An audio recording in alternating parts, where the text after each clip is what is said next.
ዘመኑ የነበሩት በእግዚአብሔር ቃል ላይ ቀላቅለው የሚያስተምሩ ይሄን ብቻ አይደለም እኮ ያለው። ኤርሚያስ አሁን ተሳሳት። በዛን ዘመን ራባኑት የለም ነቢያት ወንድሜ፣ ሐሰተኞች ነቢያት እኮ የህዝብ ራብ ናቸው ማለት ህዝብን የሚያስተምሩ ማለት ነው አይደለም። ራባኑት አስባህ ራባኑት ራብ ተብሎ ስም አይሰጥ እንጂ ወንድሜ፣ ራብ ተብሎ የሚባለው የሃይማኖት መምህር አይደለም። በቃ ኤርምያው 18 ላይ ህግ ከካህናት ምክር ከጠቢብ ቃል ከነቢይ አይጠፋም ብለው ይሰበሰቡ ነበረ። ስለዚህ እግዚአብሔርን ቃል በዘመኑ ያስተምሩት ነቢያት እንደሆኑ አውቃለሁ። ሐሰተኞች ነቢያትና እውነተኞች ነቢያት አሉ።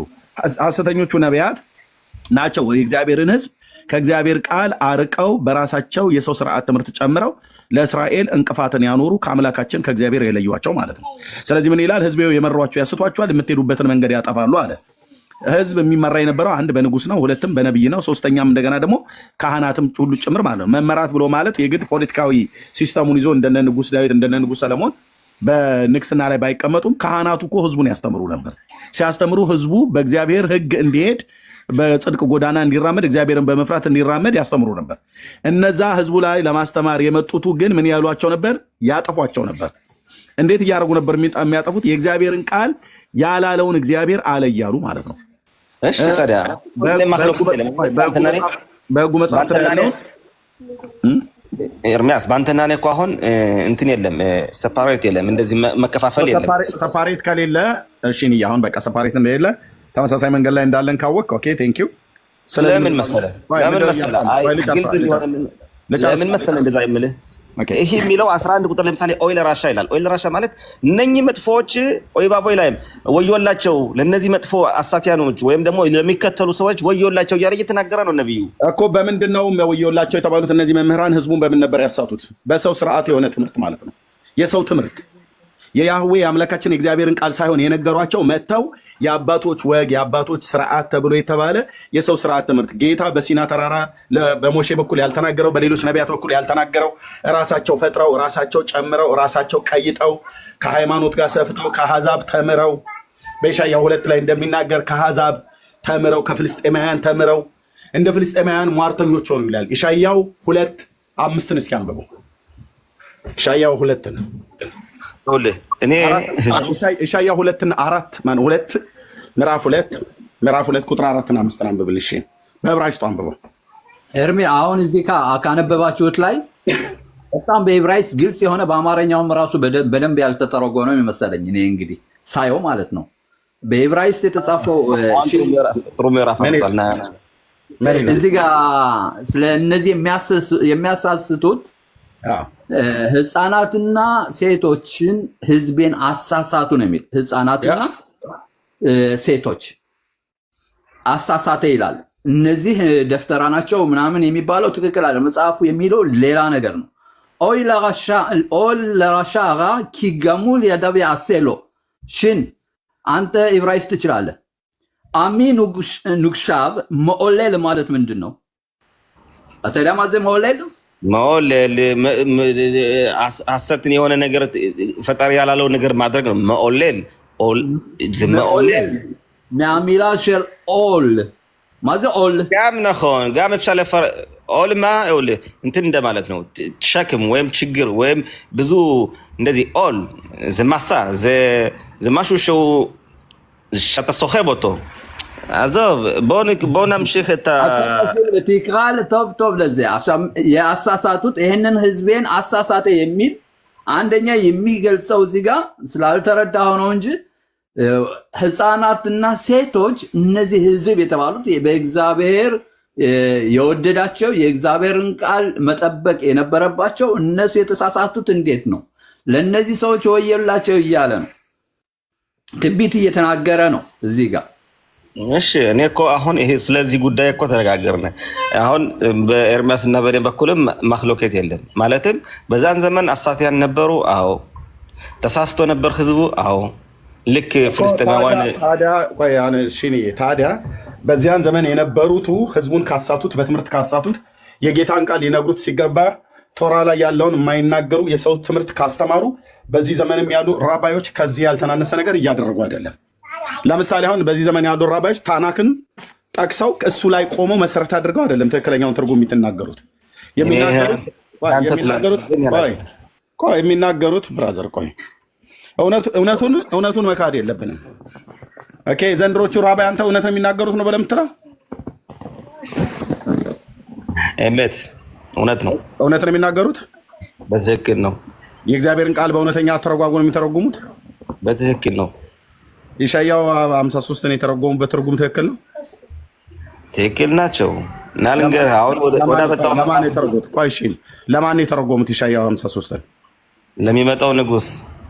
ያ ንጉስ ማን ነው? ሲድቂያው መሽያህ መለኽ እስራኤል ይባላል። ከማን ቤት ነው የሚመጣው? ከማን ቤት ነው የሚመጣው? ዘሩ ከይሁዳ ዘር ከንግስናው ከይሁዳ ዘሩ ደግሞ ከዳዊት ዘር ይመዘዛል ይላል። ወይም ደግሞ ጼማህ ዳዊት ይባላል። ጼማህ ዳዊት ማለት መቼ ነው የሚመጣው ብለዋሉ። እንግዲህ ይህን አንተና እኔ እንመለከታለን። በፈጣሪ ፈቃድ እድሜዎችን ያርዝመው ብቻ አይታወቅም። የሚመጣበት ጊዜ አይታወቅም።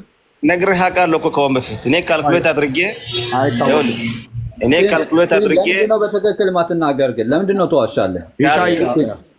ጠቅሼ ማሩ ሶት ከሽቦኖት ብላቶ ተነሽ። ለምንድን ነው ግን አሁን ላማታምና ሴል ይትያፍ እኔ ነው ምትያፍፍ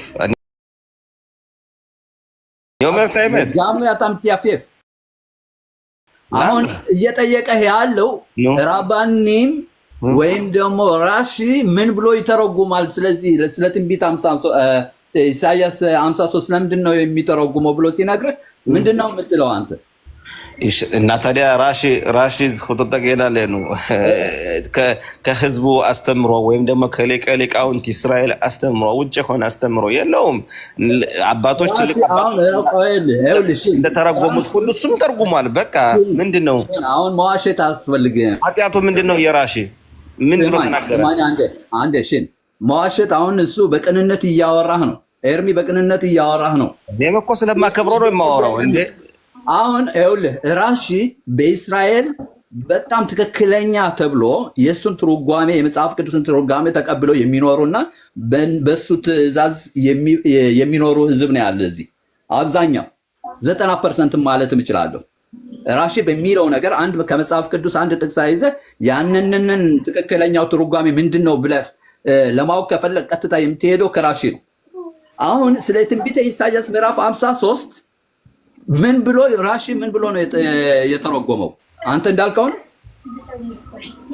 የራሺ ስህተት የቱ ጋር ነው ማሩ? ስህተቱ አሁን የተረጎመውን ነው የምልህ። አሁን ኤርሚ የተናገረውን እንደዋሸህ እየነገርኩህ ነው። በራስህ አይዲያ ነው እየነገርከው ያለው እንጂ ራሺ መጥቶ የተረጎመው የሕዝቅያው ልጅ ንጉስ ነው ብሎ የሚተርጉሙልሃል ራሺ። ይኸውልህ እዛ ጋር የሚያወራው ኢሳያስ የሚናገረው ለህዝቡ ስለ ሕዝቅያ ያንተን እኮ አይደለም። ያንተን አሁን ስለ ራባኒ እያወራ ነው እኮ ኤርሚ የጠየቀው እኮ ራባኒም እንዴት ብሎ ነው የተረጎሙት ብሎ ሲጠይቅህ ስለአንተ አይዲያ አይደለም የጠየቀ ራሺ። አሁን ስለ ትንቢተ ኢሳያስ ምዕራፍ 53 እንዴት ብሎ ተርጉሟል ብሎ እየጠየቀ ነው። ግን አንተ ምንድነው ቀጥታ የራስህን አይዲያ ወሰድክና እንደዚህ ብሎ ይተረጎማል አልክ። ትክክል ነው አይደለም? እኔ አልወጣኝም ዘይ ነገር አባል እኔ አሁን ወንድማችን ኤርሚያስ ባመጣው ምዕራፍ ብናወራ ደስ ይለኛል። ምዕራፍ 2 ቁጥር 1 ጀምሮ ማለት ነው። በእውነት እንትን ዘማኔን መስክረን በጋም እንደገረ ዘማኔን ግን አትዋሽ። እሺ ወደሃለሁ። እኔ አልዋሽም እንደ ኧረ በፈጣሪ ዛሬ አይደለም የምታቆኝ እኮ እኔን አውቃለሁ ብዙም ጊዜ ግን አትዋሽ እያልኩ ነው። አሁንም ያቆምኩ ኤርሚንም ያቆምኩ ስለዚህ ጉዳይ ነው። ራሺ ምን ብሎ እንደተረጎመው በትክክል ስለ ህዝቡ እንደሞተ እንደተሰቃየ ስለ እስራኤል ህዝብ ነው ብሎ ትርጓሜ እንደሰጠ በግልጽ መናገር አለበት። ኦኬ አሁን ወደ ምዕራፉ እንሂድና ኤርሚያስ ምዕራፍ 2 ኢሳያስ ምዕራፍ 2 ቁጥር 1 ጀምሮ ነው አይደል ያልከኝ? ቁጥር 5 እና 6 ነው ያልኩት። እሺ ችግር የለም። 5 ቤት ያዕቆብ ለሁ በኒልኻ በኦር አዶናይ። ያዕቆብ ቤቶች ሆይ እንሂድ ወደ ፈጣሪ መንገድ ምናምን ይላል። እኔ በአማርኛው ትክክለኛ ስለማልሆን ነው። የያዕቆብ ዝርያቶች እሺ በእግዚአብሔር መብራት መንገድ በመብራቱ መንገድ ይሄዳሉ። ብርሃናው መብራት አድብልኝ በአማርኛ እባክህ። ይሄ ማለት እኮ በእግዚአብሔር ብርሃን ማለት አሁን ለምሳሌ አሁን አንድ የተማረ ሊቅ ካለ ለኛ ብርሃናችን ነው። ምክንያቱም በእግዚአብሔር ብርሃን ሊቁ አይደለም ብርሃናችሁ ናታን። እሺ አንተውማ በማርኛ ጌታ ሰዎችን ብርሃን ብሎ አያውቅም። ኦኬ ህጉ ነው ብርሃን። ዳዊት ሲናገር ህግ ለእግሬ መብራት ለመንገዴም ብርሃን ነው ይላል። ብርሃን እንጂ ግለሰቦች አይደሉም ብርሃን። ለዚህ ነው ራሺዎቹ ወይ ራባዮቹ ሲተረጉሙ እኛንን ብርሃን ብለው ይላቸዋል። ህጉ ነው ብርሃን። አላሉም። ኦኬ ካላሉ እሺ ካላሉ አሁን ዝም ብለህ ያልከው ናታን ከራስ ነው ማለት ነው። 6 ቁጥር ቀጥል። በአማርኛ ነብልኝ። እሺ በአማርኛው አንብብል። በአማርኛው በትክክለኛው አንብብለት። እሺ ህዝብን የያዕቆብን ቤት ትተሃል ይላል። ይኸውም የምስራቅን ሰዎች አመል ስለተሞሉ እንደ ፍልስጤማውያንም ሟርተኞች ስለሆኑ ከባዕድ ልጆች ጋር ስለተባበሩ ነው ይላል።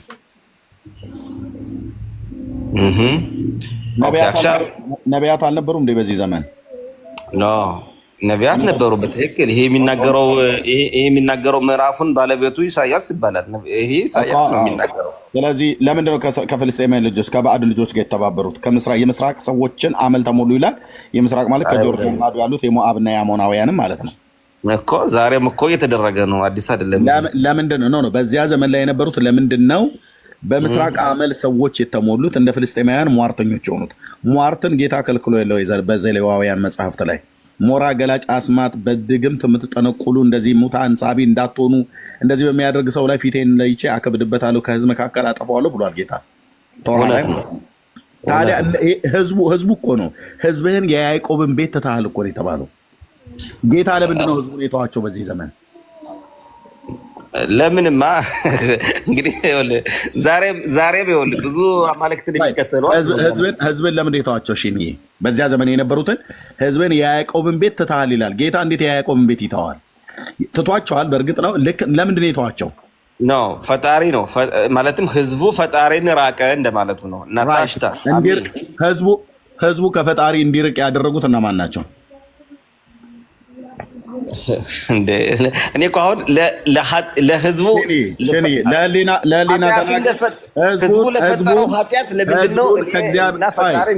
ህዝቡን ከእግዚአብሔር መንገድ እንዲርቅ ያደረጉት እነማን ናቸው? ይኸው ራሱ ህዝቡ ነዋ። የማይሰማ እነማን ናቸው ነው ያልኩ። እነማን ናቸው ለዚህ ተጠያቂ የሆኑ? ህዝቡ ራሱ ቢሆንም ግን ለዚህ ተጠያቂ የሚሆኑ ህዝቡ ከእግዚአብሔር ፍቃድ፣ ከእግዚአብሔር ቃል፣ ከእግዚአብሔር መንገድ እንዲርቅ ያደረጉት ከህጉ እንዲርቅ ያደረጉት እነማን ናቸው? ይኸውልህ ለምሳሌ በዛን ዘመን ምን ይላል መሰለህ? ኡትማሊ አርቶ ኬሴፍ ዛብ ብርና እኔ ጠይቁ መልስ ነው። ህዝቡን እንዲርቅ ያደረጉት እነማን ናቸው? ቅድም 3:12 ላይ ያነበብከው አይነት ማለት ነው። እንዲርቅ በዘመኑ የነበሩ ልብ ብለህ ስማኝ ቆይሽን ፕሊዝ። በዘመኑ የነበሩ ጌታ የእስራኤል አምላክ ያላካቸው ነቢያትንን ብለው የሚሉ የህግ መምህራንን ብለው የሚሉ እኮ 8 ቁጥር ላይ እኮ ተጽፎልሃል እዛው ላይ እንደዚህ። አሁን ህግ መምህራኖች አይደለም የሚለው 8 ቁጥር ላይ ምሳሌ ትማሊ አርቶ አይልም በአዳም ምልኮም አገሪቱን ሞልቷል ይላል። ለማሲያታ ቢተሐቡ ሐሰተኞች ነቢያትና መምህራን አይደሉ ህዝቡን ያሳቱት? ቆይማ ወይ በአማርኛ አንብልኝና እንቀጥል። ምክንያቱም መከራከር ሳይሆን እኛም ላይ ለምን ትሄዳለህ? የጣዖታት ብዛት ነው የሚናገረው ቁጥር 7 ላይ። እኔ ከዚህ ጋር እቃወማለሁ። ምክንያቱም ሊቃውንት ራባናን ህዝቡን ያስተምራሉ። ህዝቡ የእግዚአብሔርን ቃል ሰምተው ተግባር ላይ ስላላዋሉት ወደ ጠዋት ወደ እግዚአብሔር ቤት ይቆማሉ። ቀን የላ ጊዜ ወደ ጣዖት ስለሚሄዱ ነው እንጂ የእግዚአብሔርን መንገድ ስላልተገበሩ ነው እንጂ ይህ ማለት የሊቃውንቶች ጥፋት አይደለም። የሊቃውንቶች ጥፋት ነው እንጂ የእውነተኞቹማ ነቢያት ቀጥሎ ሌላ ምዕራፍ ላይ ላሳየ ነው። በዚያን ዘመን ላይ የነበሩት ሁሉ አገልጋዮች አሳቾች አልነበሩም። እውነተኛ አገልጋዮች እንደነ ኢሳያስ አይነት አሉ። ከነ ኢሳያስ ደግሞ አጌኒስት የቆሙ አሉ። ህዝቡን ያሳቱ ማለት ነው። በቤተ መቅደስ ውስጥ የነበሩ ካህናትና ነቢያት ሁሉ ጭምር ህዝቡን አስተውታል። ለምሳሌ ህዝቡ እንዲያመነዝር ምክንያት የሰጧቸው ኤርምያው 23 ላይ ናለኝ። ኤርምያው 23 ላይ ኦኬ ኤርምያ ይኸውልህ በየዘመኑ ወይት ኤርምያስ 23 ላይ ነው አለኝ። ያው 23 ቁጥር 9 ከፍ ጊሜል ቁጥር 9 ስለ ነቢያት ልቤ በውስጤ ተሰብሯል ይላል። አንተ ዕብራይስጡን አንተ ታነበዋለህ። ቁጥር 9 ማለት ነው። ስለ ነቢያት ልቤ በውስጤ ተሰብሯል፣ አጥንቶቼ ሁሉ ታውከዋል። ከእግዚአብሔር የተነሳ ከቅዱሱም ቃል የተነሳ የወይን ጠጅ እንዳሸነፈውና እንደ ሰካራም ሰው ሆኛለሁ ካለ በኋላ ምድር ከአመንዝሮች ተሞልታለችና ይላል። ከመርገምም የተነሳ ምድር አልቅሳለች፣ የምድረ በዳ ማሰማሪያ ደርቋል። አካሄዳቸው ክፋት ነው። የምኑ? የህዝቡ አካሄድ። ብርታታቸውም ቅን አይደለም። ነቢዩና ካህኑ ረክሰዋል፣ በቤቴ ውስጥም ክፋታቸውን አግኝቻለሁ ይላል እግዚአብሔር። በቤቴ ውስጥ ሚንስ በመቅደሱ ማለት ነው። ማናማ? ካህኑ ኮሄኑና ነቢዩ ማለት ነው። ረክሰዋል። ቁጥር 11 በተለይ ቁጥር 11 ፖስት አድርጉት። ረክሰዋል ይላል። ካህናትና ነቢይ አልነበር እንዴ ታዲያ ህዝቡን ያስተምሩ የነበሩት? እውነተኞቹ እንደነ ኢሳያስ አይነት ይጮሃሉ የጽድቅን ቃል፣ እንደነ ኤርምያ አይነት ይጮሃሉ የጽድቅን ቃል። እነሱን ግን አይሰሟቸውም። እነሱን ይገሏቸው ነበር። እነሱን ጭቃ ውስጥ ጨምሩ ነበረ። ሐሰተኞቹን ግን ይሰሟቸው ነበር። ታዲያ ለህዝቡ መጥፋት ራሱ ህዝቡን ቁጥር 1 ቢሆንም ግን በዋናነት ተጠያቂ ግን መምህራኖች ናቸው በዛ ዘመን የነበሩት። ለምን? የእግዚአብሔርን ቃል ሳይሆን የሚነግሯቸው የሰው ትምህርት ነበር የነግሯቸው የነበረው። በምዕራፍ 29 ላይ ኢሳያው እንደተናገረ ማለት ነው። ልጨምርልህ ከፈለግ ከሚልኪያስ ከፈለገ ከሕዝቅኤል ከፈለግ ከዘካርያ ነው ከሚልኪያስ እና ከሕዝቅኤል ፈቅድልኛለህ እናገር ስለዚህ ጉዳይ ትችላለህ። ኦኬ ነቢዩና ካህኑ ረክሰዋል ይላል። ይኸው ቁጥር 11 ላይ ኤርምያስ አላለም አላልኩም። ችግር የለም አላለም አላልኩም። ታዲያ ካህኑና ነቢዩ ከረከሱ ለህዝቡ ምን አይነት ትምህርት ነው የሚያስተምሩት? እሺ የርኩሰት ትምህርት አይደል? አሁን ይህ ምዕራፍ ሲነገር አሁንም ማለት ነው ዞሮ ዞሮ ለምንድን ነው የተነገረው? ወደፊት የሚነገር ነው ወይስ የተፈጸመ ነው ብሎ ማንበብም ያስፈልጋል። ለምሳሌ ቁጥር 5 ላይ ይኸውልህ ምን ይላል መሰለህ? ኢኔ ያሜን ባይም ኒውም አዶናይ ዩድ ኬ ባብ ኬ ማለት ነው። እንደዚህ በዛ ቀናት ተከታተለኝ። ቁጥር 5 ላይ ኢኔ ያሜን ባይም የትኛውን 5 ነው የምታነበው? 23 ነው ኤርምያው? አዎ እሺ። ኢኔ ያሜን ባይም ኒውም አዶናይ ቬኮሞቲ ለዳዊድ ጸማህ ጻዲቅ። አሁን ይህ ስለሚመጣው ነው። ለዳዊት ዘርም አቆምለታለሁ ጻድቅ የሆነ ሰው። ኦኬ ማላህ ሜልህ ቬስኪል ንጉስም ያ ንጉስም ይነግሳልኝ ብልህም ነው። ቫሳ ምሽፓት ውትዳካ ባረት። እንግዲህ በምድሮይቱ ላይ በእስራኤል ሀገር ላይ ፍርድን እና ጽድቅን ያደርጋል ይላል። በያማብ ቴቫሻ ይሁዳ በዛን ጊዜ በዘመኑም ይሁዳ እንትን ይላል ይታደገዋል። ይሁዳን ዘር ይሁዳ ይበት ማለት እንግዲህ ቤተ እስራኤል እንደማለት ነው። ያን ዘር ይታደገዋል ይላል። ይሁዳ በእስራኤል ታጥሽ እኮ ይቀጥላል ደግሞ በእስራኤል ይሽኮን ለቤታህ እስራኤላውያን በሙሉ ተደላድለው በአገራቸው ላይ ይቀመጣሉ ይላል። ዘዘ ሽሞ አሸሪክረው ይህም ስሙ ነው። እንዲህም ብለው ይጠሩታል አዶናይ ጽድቄኑ ማለትም ዩድኬ ቫቭኬ። ማንን ነው እንደዛ ብለው የሚጠሩት? ይኸውልህ ልብ በል አዶናይ ጽድቄኑ ማለት እዚህ ጋር የተጻፈው ማለት ነው። ዩድኬ ቫቭኬ ነው የሚባል ማለትም እኮ ማንን ነው እንደዛ ብለው የሚጠሩት? ፈጣሪያቸውን ነው የሚል። ያ ፈጣሪያቸው ነው አይደል በምድር ላይ የሚነክሰው? ይኸውልህ አይደለም መጀመሪያ ይነክሳል። ቆይ አንዴ እሺ፣ እየተደማመጠን አይደለም የሚነግሰው ፈጣሪ አይደለም። እየተደማመጠን አይደለም። ኦኬ እየተደማመጠን ብየሰላ አይደለም አትበለኝ። እሺ ፕሊዝ፣ እየተደማመጠን የሚጠራበትም ስም ነው አይደል ብሎ የሚለው? አዎ። ማን ነው የሚጠራበት ስም ተብሎ የተባለው? ግለሰቡ ማን ነው? ይኸውልህ አዶናይ ጽድቄኑ ሲሉ ጻድቃን ፈጣሪያችን ነው እንደማለት ነው። ጻድቅ አምላክ ወይ ደግሞ ጻድቅ እግዚአብሔር ነው ብለው የሚጠሩት አይደል? አዎ ፈጣሪ እንደማለት ነው። ፈጣሪ ማለት ነው። ኦኬ እሱ የሚጠራበት ስም እግዚአብሔር ጽድቄኑ ወይ ደግሞ እግዚአብሔር ፈጣሪያችን ነው ወይ ደግሞ በእናንተ እንዳላችሁት ዩድሄ ቫቭሄ ያላችሁት ማለት ነው። ኦኬ አሁን ይሄ እሱኛው ይሄ እግዚአብሔር ጽድቄኑ ተብሎ የሚጠራው ቁጥር 5 ላይ ከማን ቤት ነው ቁጥቋጦ ነው ይወጣል ያለው? ይሄው ከይሁዳ በአማብት ባሻ ይሁዳ ነው። ከይሁዳ አይደለም። ይሄ ከዳዊት ዘር ነው የሚመጣ። ይሄ ንጉስ ከዳዊት ዘር የሚወጣው ቁጥቋጥ ብሎ ያለው ጻድቅ ሰው ነው አይደል? አዎ እንደዛ ነው ያ ከዳዊት ዘር የሚወጣው ጻድቅ ሰው መሽያው ነው አይደል?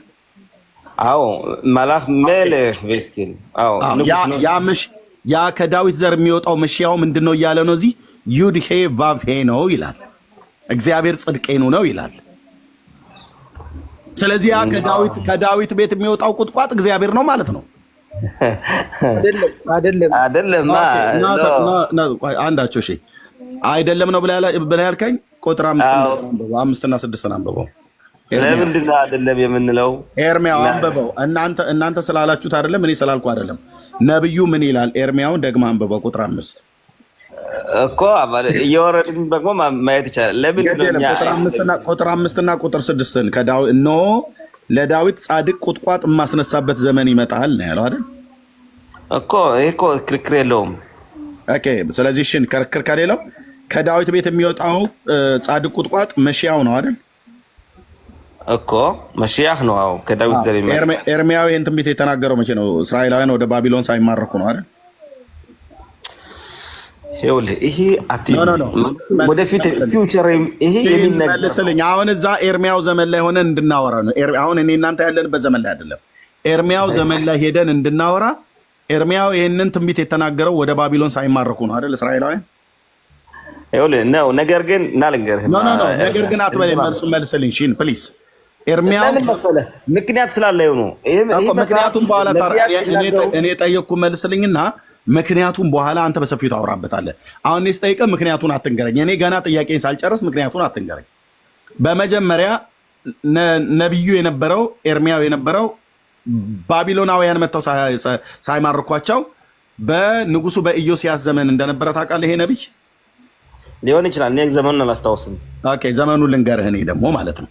ካላወቀው በደንብ ልንገርህ። የአብርሃም አምላክ ምስክሬ ነው። ኢዮስያስ የሚባለው የይሁዳ ንጉስ በነገሰበት ዘመን በ640 ቅድመ ልደተ ክርስቶስ የነበረ ነቢይ ነው። ስለዚህ በኤርሚያው ዘመን ነበር፣ በዮአክስ ዘመን ነበረ፣ በዮአኪን ዘመን ነበረ፣ በሴዴቅያስ ዘመን ነበረ ይሄ ነቢይ ኤርሚያው። ይሄ ማለት ባቢሎናውያን መጥተው ኢየሩሳሌምን ሳያፈርሱ ከ54 ዓመት በፊት ነበረ ኢዮስያስ ማለት ነው። ስለዚህ ከዛ ከኢዮስያስ ዘመን ጀምሮ ከፈለክ ምዕራፍ 3 ላይ ሄደን ላይ በንጉሱ በኢዮስያስ ዘመን እግዚአብሔር እንዲህ አለኝ ይላል። ምዕራፍ 3 ኤርሚያው 3 እናወጣለን እና ኤርሚያው 3 እናወጣለን። አንዴ እጅግ ይጠቅማል። ልብ ብለህ ሰማይ። ቆይ ልብ ብለህ ሰማይ። አረፍተ ነገር ልናገር፣ ችግር የለም ትናገራለህ። ፕሊስ ኤርሚያው 3:6 እናወጣለን። ኤርሚያው 3:6 ሬጋ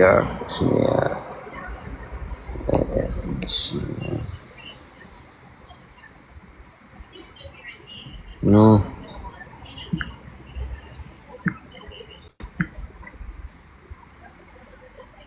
3:6:4:5:6 ኦኬ። ዮሜር አዶናይ ኤሊ ፈጣሪ ምን አለኝ? በያሜ የሻያው አመለህ በኢሳያው የሚባለው እንግዲህ ሁለት አጻጻፉ የተለየ ነው። ኦኬ ኢሳያው አይደለም፣ ይሄ ኢዮስያስ ነው የሚባለው። በዕብራይስጥ ምን እንደሚል አላውቅም። የኢዮስያስ ስሙን ማለት ነው። ኢዮስያስ የእንግሊዝኛው ማሩን ጠይቀው። ኢሳያው ማሩ አቤት ኤርሚያው 3ን አውጣና ቁጥር 6 ላይ ኢዮስያስ ምንድን ነው ብሎ የሚለው በዕብራይስጡ? ዮሺያው ያው እሱ ማለት ነው። የሆሹዋ ሳይሆን ዮሹዋ አይደለም። የዮሹዋ ኢያሱ ነው። ችግር የለም። በያሜ ዮሹያው አመለህ ማለትም ይሄ ንጉስ በዮሹያው የሚባለው ንጉስ በነገሰበት ዘመን ኢሬታ አሸር አሲታ ምሹባ እስራኤል አሳይህን እንደ እስራኤል የተመለሰበትን ወቅት አሳይህን እንደማለት ነው። የተመለሰችበትን አይደለም፣ ከዳተኛይቱ እስራኤል ነው የሚለው። ይኸውልህ ሹባ እስራኤል ማለት ኤምኻዙ በቹባ እንደማለታቸው ነው። ማለትም ወደ ፈጣሪያቸው ተመልሰዋል እንደማለት ነው አይልም። አይልም። እንዴት ነው የሚለው? አንብበው በመጀመሪያ ወይም ሙሉ ሽን ዕብራይስጥ ጠፋብህ እንዴ? ምንድነው? አይልም እንደዛ። አሼር አስታ ሚሹቫ እስራኤል ማለት አሁን ለምሳሌ ሚሹቫ ምን ለማለት ፈልጎ ነው? ተፈልጎ ነው እኮ ቀጥል አንብበዋ። ታዲያ ሚሹቫ ብሎ የሚለውን ወደ እግዚአብሔር ተመልሰህ ይተረክራል እንዴ? አይልም ቃሉ እኮ አይልም እኮ። እሺ ቀጥል አንብበው። ወደ ጌታማ አልተመለሰችም። ቀጥል አንብበው። ኦልሃይ አልኮል አትባው ማለትም ወደ በየተራሮቹ ትሄዳለች እንደማለት ነው። በቃ ምን ለማድረግ? ጣዖት ለመሰዋት። የእስራኤልን አምላክ ስትፈልግ ወደ ተራራ አትሄድም። ወደ ተራራ የሄዱት ለድንጋይ፣ ለለዘቡ ድንጋዮች፣ ለእንጨቶች፣ ለዛፎች፣ ለሸለቆች ለመስገድ ነው። ኤልታሃት ኮልኤት ማለትም ከየዛፎቹ ስር ይላል። ከየዛፎቹ ስር ገለሞተች ይላል። በቃ እስራኤል ዛፍ እንዲያመልክ አልተጠራም። ጌታን እንዲያመልክ። ቆይ ወንድሜ እኮ ስለ እስራኤል በደልና ኃጢአት ነው የሚናገረው። ስለዚህ ልብ በና ስማኝ። እስራኤል አምላኩን እግዚአብሔርን ሲፈልግ ወደ ቤተ ሚቅዳሽ እንጂ የሚሄደው ወደ ተራራ፣ ወደ ወንዝ፣ ወደ ሸለቆ፣ ወደ ፈፋ አይገባም። ግልጽ ነው። እስራኤል ዛሬም ቢሆን ስለ ዛሬው አይደለም ያለው። እዛ ጋ ህዝቡን እንዴት እንዳሳቱትና በዚያ ዘመን የነበሩ ካሳቱት በዚህ ዘመን ያሉት ራባዮች አያስቱም ብላችሁ ስለተከራከራችሁ ነው። እኛ ደግሞ እንኳን በዚህ ዘመን ያሉት አይደለም ያውም ከእግዚአብሔር ቃል ርቀው ቶራን ታናክን ጥለው ያሉት የአሁኖቹ ራባዮች አይደለም። ቆይ ወንድሜ ፕሊስ፣ የአሁኑ ዘመን ያሉት ታልሙድ ታቅፈው ያሉትን አይደለም የምልህ። በዚያን ዘመን የታናኩን መጽሐፍ የያዙ እውነተኞችም ነቢያት እንደነ ኢሳይያው እንደነ ኤርሚያው ባሉበት ዘመን በዚያ ዘመን እንኳን የነበሩት ራባዮች ህዝቡን እንዴት እንዳሳቱት፣ ሐሰተኞች ነቢያት ህዝቡን እንዴት እንዳሳቱት አድምጠኛል። ከዛፍ በታች ለምን አታደምጠኝም? ሺን ፕሊዝ። ከዛፍ ወይስ እንድናገር አልፈቀድክም ማለት ነው? ከዛፍ በታች እስራኤል ሄዶ ለዛፍ እንዲሰግድ ከዛፍ በታች መንፈሳዊ ግልሙትና ወይ ደግሞ መንፈሳዊ ምንዝርና እንዲያደርግ ከአምላኩ ከእግዚአብሔር ያፋቱት እነማን ናቸው ብለህ ካልከኝ በዛ ዘመን የነበሩቱ ሐሰተኞች ነቢያትና ሐሰተኞች ራብ ተብሎ የሚባለው በዚያ ዘመን እንኳን ብለህ ባትልም ግን ነቢያቱና ካህናቱ ናቸው። ከካህናቱም ሁሉ አይደሉም፣ ከነቢያቱም ሁሉ አይደሉም። እውነተኞች ነቢያት አሉ፣ ሐሰተኞች ነቢያት አሉ። ሐሰተኞች ካህናት አሉ፣ እውነተኞች ካህናት አሉ። ለዚህ ነው አየህ ቅድም ምዕራፍ 23 ቁጥር 13 ላይ በቤቴ ካህኑና ነቢዩ በቤቴ ግልሙትናቸውን ምንዝርናቸውን አይቻለሁ አለ። በቤቴ ብሎ የሚለቱና ቤተ ሚቅዳሽ ማለት ነው። ያመነዝሩ ነበር፣ ልክ በሽሙኤል ዘመን እንደነበረው ማለት ነው። የኤሊ ልጆች ያደርጉት እንደነበረው ምንዝርናና እርኩሰት ይደረግ ነበር። ይሄ ከምን የመነጨ ነው ብለህ ብትለኝ ከቶራውን በትክክል ባለማስተማርና ራሳቸው ካህናቱና ነቢያቱ ህግ ተላላፊ ሆኑ። ቆይ አድመጠኝ፣ ቆይ ፕሊስ፣ እሺ እንሰጣለሁ። የባልንጀሮቻቸውን ሚስቶች በመመኘት ተላላፊ ሆነው የነበሩት ነገስታት ሁሉ ጭምር ናቸው፣ ካህናት ሁሉ ጭምር ናቸው። በእዝራ መጽሐፍት ላይ ባሳይህ፣ በነህሚያ መጽሐፍት ላይ ባሳይህ፣ ከባቢሎን እንኳን በተመለሱ ጊዜ የባዕድ ሴቶችን አግብተው የተገኙት የካህናት የሌዋውያን ዘሮች ናቸው። እግዚአብሔር በዚህ ምክንያት ስላዘነ እንደውም ነህሚያ ፀጉራቸውን ሁሉ ጺማቸውን ሁሉ ነጨው ይላል። የማይገባ ነገር አድርጉ፣ የተቀደሰውን ዘር ከአሕዛብ ጋር ቀላቅለው። በዚህ ደግሞ ዋነኛ ተሳታፊ የነበሩት ካህናት ናቸው፣ በእዝራ መጽሐፍ በነህሚያ መጽሐፍ ላይ ማለት ነው። እንደዚሁም ነገስታቱም ሁሉ ጭምር አታግቡ ያሏቸውን የአሕዛብን ሴቶች በማግባት እንደነ አካብ አይነት የሰሜኑ እስራኤል ንጉስ ማለት ነው። እንደዚሁም እንደነ ሰለሞን አይነት በሲዶናውያን እና በግብፃውያን በሊባኖሳውያን በሲዶናውያን ማለት ሲዶና እዛ ስለሆነ ማለት ነው። በሌሎችም አሕዛብ በባቢሎናውያን ሴቶች ሁሉ ፍቅር ተነደፈ ሰለሞን። ጌታ ሊገለው ስላልፈለገ እንጂ እኮ ሰለሞን መሞት የነበረበት እኮ ሰው ነበረ። በኃጢአቱ ምክንያት አንድ መዓት ሴት ሰብስቦ አታግቡ ብሎ ያለውን የባልንጀራህን ሎሌውን በሬውን ገረዱን ሁሉ አትመኝ ብሎ ሲል የወይኑን እርሻ ቦታ በመመኘት እነ አካብ እነ ናቡቴንን አስገድለው የወይን እርሻ ቦታውን በኢዝራኤል የዘረፉት ከምን የተነሳ ነው ብለህ ብትል ሕግን ተጽፎ ነበረ። በዚያ ዘመን የነበሩት እውነተኞች ነቢያት ሲነግሯቸው እንደነ ሚኪያስ አይነት አካብ አልፈልገውም ነው ያለው። ይህን ሰውዬ እንዳታመጡብኝ ነው ያለው አካብ። ከእሱ ጋር ያሉ ካህናት የነበሩ በሙሉ የእግዚአብሔርን መሰዊያ አፍርሰው በአካብ ዘመን ማለት ነው ባኦል የሚባል ጣዖት እንዲመለክ የእግዚአብሔርን ነቢያት መግደል፣ የእግዚአብሔርን እውነተኞችን ካህናት መግደል፣ መሰዊያውን ማፍረስ፣ መታሰቢያውን ማጥፋት የማስራ ነበር። አገልጋዮች ነን ብለው የሚሉ ከምን የመነጨ ትምህርት ነው? ከእግዚአብሔር ቃል ሲርቁ፣ ከህጉ ሲርቁ ምን አሉ? ለሰው ስርዓት ትምህርት ተገዙ ማለት ነው። ለሰይጣን ሐሳብ ራሳቸውን ሰጡ ማለት ነው። ከዚህ የተነሳ በሰይጣን ሐሳብ ተነድተው እስራኤል ሊያደርግ የማይገባውን ለዛፍና ለሸለቆ ለለዘቡ ድንጋዮች ሁሉ ሰገደ፣ አመለከ። የእስራኤልን አምላክ በጽዮን የሚኖረውን አስቆጡት፣ ለድንጋይ ሰው ልጆቻቸውን በሄኖን ሸለቆ ውስጥ አረዱ። እዚህ ኢየሩሳሌም ዙሪያ ያለው ማለት ነው። የቄድሮን ፈፋ ዙሪያ ያለውን የሄኖን ሸለቆ የተባለውን በሙሉ አይ ቲንክ በደማስቆ ጌት በኩል ነው። በየትኛው ጌት በኩል? ጌቱን ነው የረሳሁትኝ። በእሱ በኩል ያለ ሸለቆ አሁን ድረስ አለ። እዛ ልጆቻቸውን መብል የሆኑ ዘንድ ለአሕዛብ ጣዖታት ሰው። በዚህ ተላላፊዎቹ ማን ነበሩ? በሙሉ ነገስታቱ የተባሉት ከጥቂቶቹ በስተቀር ካህናቱ። ይኸው በቤቴ ውስጥ ግልሙትናቸውንና ምንዝርናቸውን አይቻለሁ አለ። ይሄ ግልሙትናና ከአሕዛብ ጋር ሄዶ መደባለቅ፣ ከፍልስጤማውያን ጋር ሟርተኛ መሆን፣ ሄዶ ለአሕዛብ መሰዋት፣ ልጆቻቸውን ለአጋንንት መብል የሆኑ ዘንድ መሰዋት ከየት የተማሩት ትምህርት ነው? ከሰው ስርዓት የሆነ ትምህርት። የሰው ስርዓት ትምህርት ማለት የሰይጣን ትምህርት ማለት ነው። ጌታ ግን በታናኩ እንደዚህ አላለም። እንዲህ እንዲሆን ህዝቡ እንዲህ እንዲሆን ያሳቷቸው መምህራኖች ናቸው። እንዲህ እንዲሆን ያስተማሯቸው ሐሰተኞች ነቢያት ናቸው፣ በዚያ ዘመን የነበሩት ማለት ነው። ኦኬ ይሰጠኝ ፈቀደልኝና አንድ ነገር ልበላችሁ። በዚህ ዘመንም በእናንተም ዘመን ያሉት ልክ እንደዚሁ ናቸው። በዚህ ዘመን ያሉ ራባዮች ናቸው፣ የደም ዕዳ ያለባቸው እጃቸው ላይ። ቆይ ነው ለምን ደሞ አልቀላቀለው? እነኛ በዚያ ዘመን የነበሩትን ተናግሬ እነዚህ ይኸውልህ፣ በእነዚህ እኮ ዘመን ማንም እውነተኛ ነብይ እኮ መካከላችሁ የለም። አሁን እነ ኢሳያስ እነ ኤርሚያስ እኮ አሁን የሉም። የዘንድሮቹን ቆይ አንዴ እችን ስጠኝ፣ 2 ደቂቃ ስጠኝና ከ54 ነው ከ56 ሰጣለሁ። ያሁን ያሉት ራባዮች እንደፈለጋቸው ቢተረጉሙ እንደፈለጋቸው ቃል እግዚአብሔርን ቢያጣምሙ ማንም ተሳስታችኋል ብሎ የሚላቸው የለም። አንተም እኮ አሁን ተሳስታችኋል ብለህ አትበላቸው ነው እያልከኛለሁ። እኔ ደግሞ የእስራኤል አምላክ እግዚአብሔር እንዳገለግል ስለጠራኝ በዚህ ዘመን ያለ ራባይም ይሁን ፓስተር፣ ቄስም ይሁን ማንም ባለቦርጫሚውን ባለጠምጣም ቀሚስ ይልበስ ዋቴቨር አይ ዶንት ኬር አባውት የእስራኤል አምላክ እግዚአብሔር ቅዱስ ቃሉ ሊጣመም አይገባም ነው። ሲተረጎም ኢሻያው 53ን ሲተረጉሙ ራሺ ሲተረጉም ተሳስቶ ከሆነ ራሺ ድብን ያለ አሳሽ ነው ማለት ነው። በእነ ኢሻያው ዘመን ቢኖር ኖሮ ኢሻያው እንደዚህ ይነግረው ነበረ። በዚህ ዘመን ግን ነብይ ባልሆንም እኔ ያለው እግዚአብሔር ባሪያ ማለት ነው። አንተ ግን አሁን እንደዛ ብለህ አትለውም። ራሺ ማንም ራባይ መጥቶ እንደፈለገ ቢተረጉም እንደዛ አትበሏቸው ነው ብለህ የምትለው። ለምን ማንላቸው? የእግዚአብሔርን ቃል ጥለው ለምን ማንላቸው? የእስራኤልን አምላክ እግዚአብሔርን በሚያስቆጣ ህይወት ውስጥ እየኖሩ ስንት ነው አሁን ኢሉሚናቲ የሆነው? ስንት ነው ግብረ ሰዶማውያን የሆኑት በምድሪቱ ላይ ያሉት? ስንት እስራኤላዊ ነው ለአጋንንት የሚሰዋ በየቤቱ ማለት ነው? ሁሉም አይደሉም፣ ግን ራሳቸውን ለአጋንንት የሸጡ የሉም እንዴ?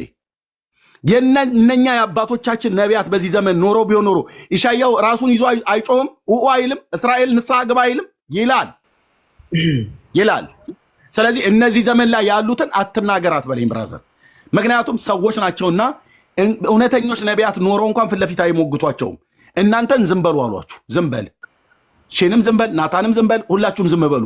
እኛ የፈለገኑ እንደፈለገን ብናረግ ግማራውን ከታልሙድ ታልሙድን ከሚሽና እየቀላቀሉ ከታናኩ ጋር ታናኩ የሚለውን ሐሳቡ ሌላ የነሱ ትርጓሜ ሌላ ኢሳያስ 53 የሚናገረው ስለ አንድ ግለሰብ።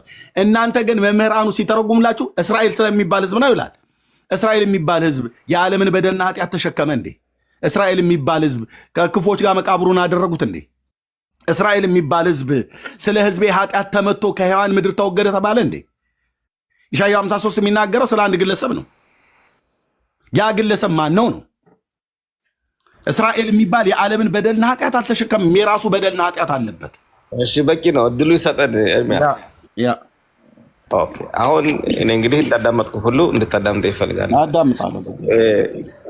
ለህዝበ እስራኤል ጠያቂ የላቸውም ሊቃውንቶችንም ቢሆን የለም ለሚባለው ሐሰት ነው። ለምን ቢባል ምክንያት አለው። ለምሳሌ በእስራኤል ሀገር ትልቅ የሆነ ፍርድ ቤት አለ፣ ራሱን የቻለ የመምህራን ጉባኤ የሚባል ትልቅ የሆነ ሊቅ የሚመራው አለ፣ ራሱን የቻለ እርስ በራሳቸው ቤት ዲን ራባኒ ይባላል። ማለትም የራባን ፍርድ ቤት ልክ ድሮ እንደነበረው አንድ። ሁለተኛ እነራሺ እኔ እውነቴ ነው የምልህ አለማወቄ ነው የማውቀው አለ የሀገሬ ሰው። እነራሽን ከመተቸት አይጠርግም ተባደም ቼክ ኢንጂን ያበራሽ በዚህ እንትማ ሳትበላሽ ተቀበል ሚውት ፕሊዝ። እነራሽ ወይም ሌሎች ሊቆቻችን እኔ አለማወቄ ነው የማውቀው። እኔ እነሱን ያክል ወይም እነሱን የመተቸት ወይም እነሱን የማስተካከልበት እውቀቱም ጊዜውም አይፈቅድልኝም ወይም ደግሞ ችሎታውም የለኝም። አንተ ብለሃል ያልከውን ኦኬ፣ አይጨምርም አይቀንስም፣ ኦኬ፣ ምንም ማለት አይደለም። ወደ ነቢያቶች ግን ስንመለስ ይኸውላችሁ ነቢያት መጽሐፍ ለማንበብ ወይም ለመረዳት ትንሽ ያዳግተናል። ለምን? ለምሳሌ አሁን ኤርምያስን ምዕራፍ 23ን ብንመለከት የነቢያቶች ባህሪ በባህሪ ሲተነብዩ አንዱ ምዕራፍ አይደለም አንዱ ምዕራፍ ከአንዱ ምዕራፍ አንዱ ቃል ከአንዱ ቃል ጋር አንድ አይሆንም። ብዙውን ጊዜ የመጋጨት ነገር ይመጣል። ለምሳሌ እኔ እንግዲህ እኔ የማውቀውን ላካፍልህ የምታዳምጠኝ ከሆነ ማሩም እየሰማኝ ስለሆነ ነው። ለምሳሌ በዕብራይስጥ አሁን ለምሳሌ ኤርምያስ ምዕራፍ 23 ቁጥር 5 ብንመለከት ስለሚመጣው መሲህ ነው የሚያወራ። ኦኬ፣ ስለ ዳዊት ዘር ከዳዊት ዘር የሚመጣው መሲህ ነው የሚያወራ።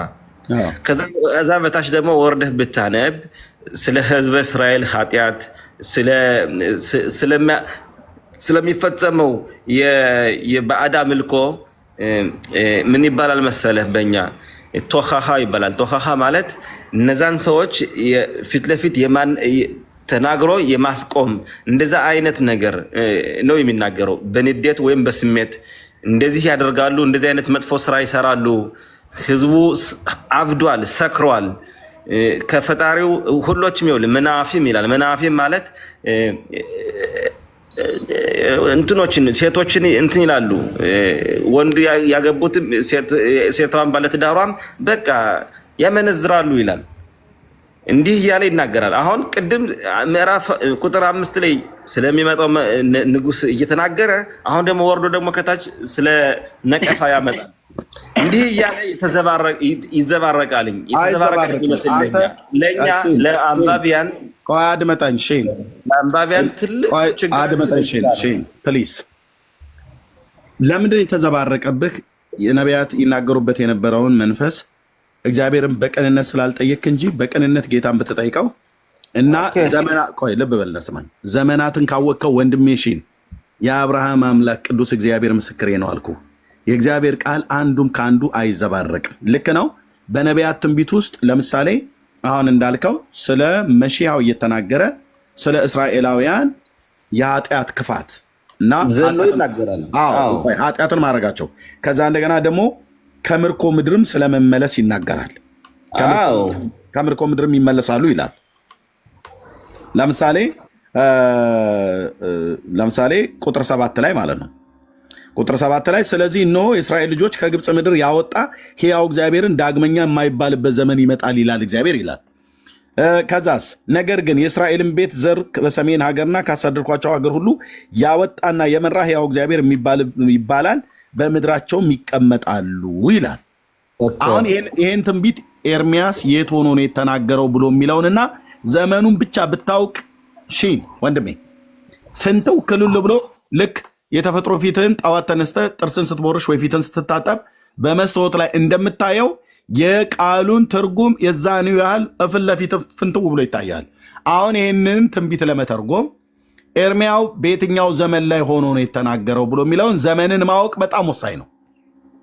ነቢያቱ የነበሩበትን ዘመን ካላወቅ የትኛው ዘመን ላይ ቆመው ስለምን እየተናገሩ እንዳለ ስለምን እያስተላለፉ እንዳለ አትረዳውም ማለት ነው። ዘመኑን ግን ካወቅ ያ ነቢይ በየትኛው ዘመን ላይ ሆኖ ነው የተናገረው? በዛ ዘመን ላይ የነገሰው ንጉስ ማን ነው? በዛ ዘመንስ ላይ ከሱ ውጭ ሌላ የነበረ ነቢይስ ማን ነው? መልእክቱስ ምን ነበረ በዘመኑ ለነበሩት? ይህንን በተናገረበት ሰዓት ላይ ህዝቡ እስራኤል በእስራኤል ነበር ወይ ወይስ በባቢሎን ሆኖ ነው ኤርሚያው ይህን ትንቢት የተናገረው? ይህንና ይህንን የመሳሰሉትን ነገር በመጀመሪያ ስትጠይቅ ዘመኑን ካወቅ ኤርሚያው የነበረበትን አሁን ቅድም ኢዮስያስን አየን አይደል? የይሁዳ ንጉስ ኢዮስያስ በኢዮስያስ ዘመን እንዲህ ብሎ አለኝ እግዚአብሔር ይላል። ምን ብሎ አለው? የእግዚአብሔር ቃል መጣለት። እስራኤል ከዛፎች በታች ተጋድማ አመነዘረች ይላል። ከማ ጋር? ከዛፍ ጋር። ከዛፍ ጋር ማመንዘር ማለት ምን ማለት ነው? አንድ ወንድ ከአንድ ሴት ጋር ልብ ብለህ ስማ፣ አንድ ወንድ ከአንድ ሴት ጋር ልክ በምታደርግበት ምንዝርና አይነት ቀጥታ ቃል በቃል በእንደዛ የተነገረ ሳይሆን ምሳሌያዊ አነጋገር ነው። ለምሳሌ አንዲት ሴት ከባሏ ተደብቃ ከሌላ ወንድ ጋራ አመንዝራ ማታ ደግሞ መታ ከባሏ ጋራ ምንም እንዳላደረገች አድርጋ እንደምታደርግ ወይ ደግሞ አንድ ወንድ ከሚስቱ ውጭ ወጥቶ ሄዶ አመንዝሮ ማታ ደግሞ ሲመጣ ከሌላ ሴት ጋር ምንም እንዳላደረገ አድርጎ እንደሚያደርገው አይነት እንደዛ አይነት ርኩሰት ቃል በቃል ባይደረግም እስራኤል ከእግዚአብሔር ጋና በሲና ኮረብታ ላይ ቃል ኪዳን ገብታለች። አንተ አምላካችን ነህ፣ እኛ ደግሞ ያንተ ሕዝብ ነን ብለው ቃል ኪዳን ተጋብተዋል ማለት ነው።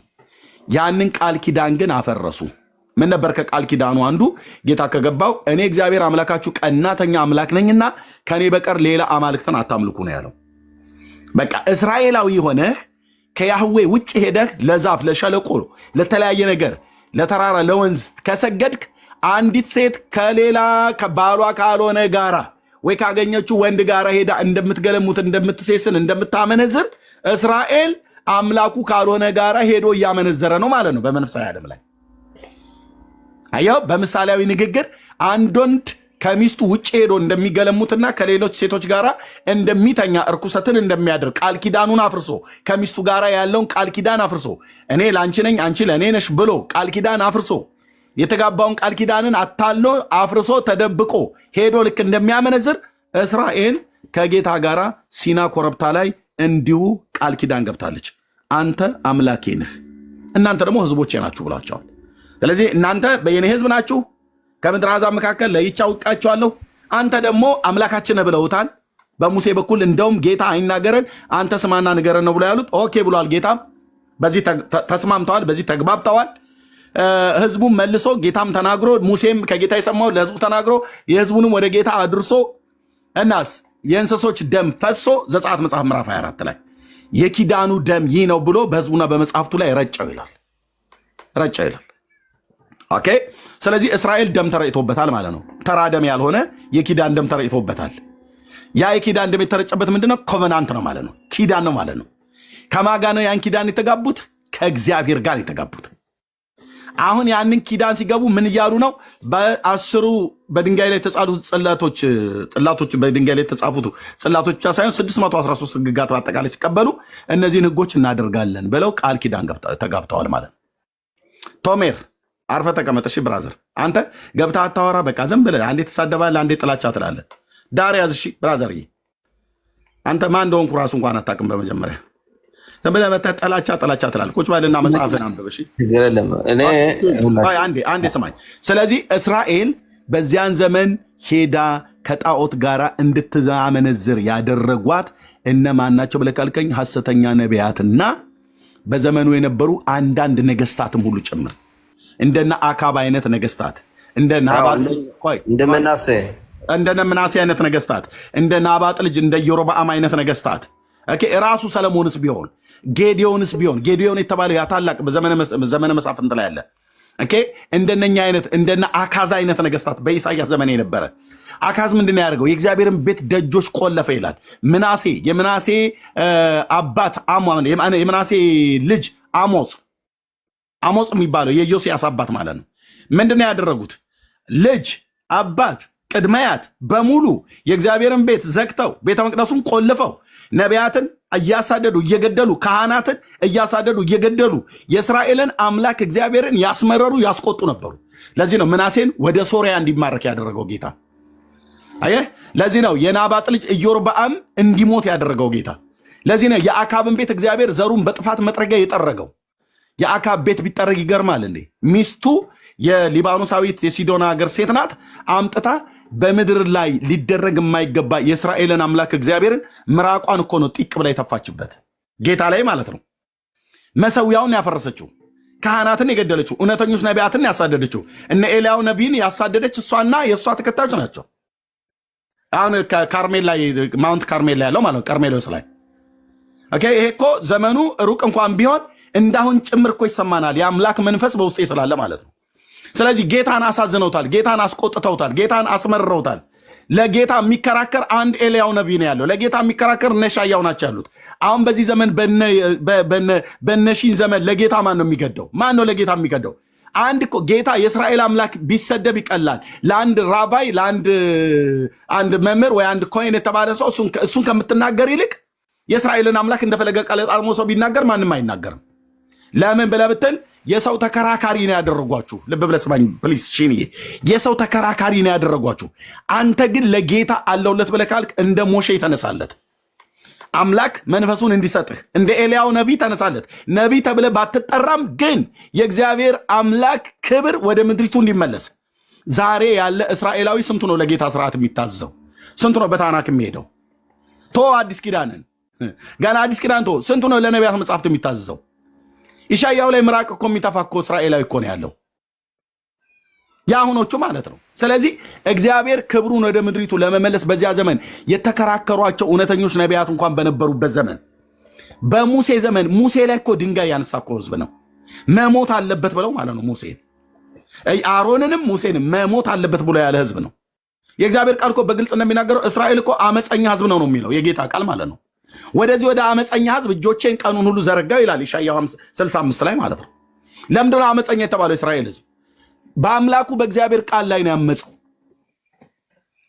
ታናክ ምን እንደሚል አያውቀው። ይመጣና ግማራ ነው የሚለኝ፣ ይመጣና ታልሙድ ነው ብሎ የሚለኝ። ታልሙድን ጌታ አያውቀውም፣ ግማራን ጌታ አያውቀውም። የሚያውቀው ታናክ ነው፣ በሙሴ ህግና በነቢያት በመዝሙራት የተጻፈው ማለት ነው። አይ እንግዲህ ኤርሚያስ ኤርሚ እኔ ለወርድ ነው። ለምንድን ነው ራሽን የምጠሉት? ለምንድን ነው ሲተረጎም አላየም? ኢሳያው 53 እንዴት አድርገው የተረጎመው እና አተረጓጉ አንዳንዱ ምዕራፍ ለምንድነው ዘለሉት ብሎ የሚለው? ለምንድነው አታንብቡ ተብሎ የሚባለው?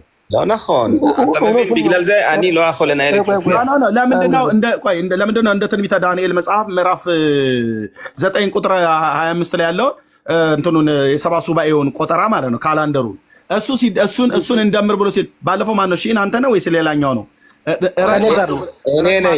እኔም ጨምሬ ልንገር። ለምንድን ነው ያልከኝ? ዳንኤል አይቻልም። ከአሁን በፊት ተቆጥሮ አሳስቶ ያውቃል። ናታን ቆይ አንዴ ናታን ሺን አንተ ነህ አይደለ? ባለፈው ትንቢተ ዳንኤል መጽሐፍ 9 ቁጥር 25 ጥያቄን በደንብ ስማኝና ከዛ ታወራለህ።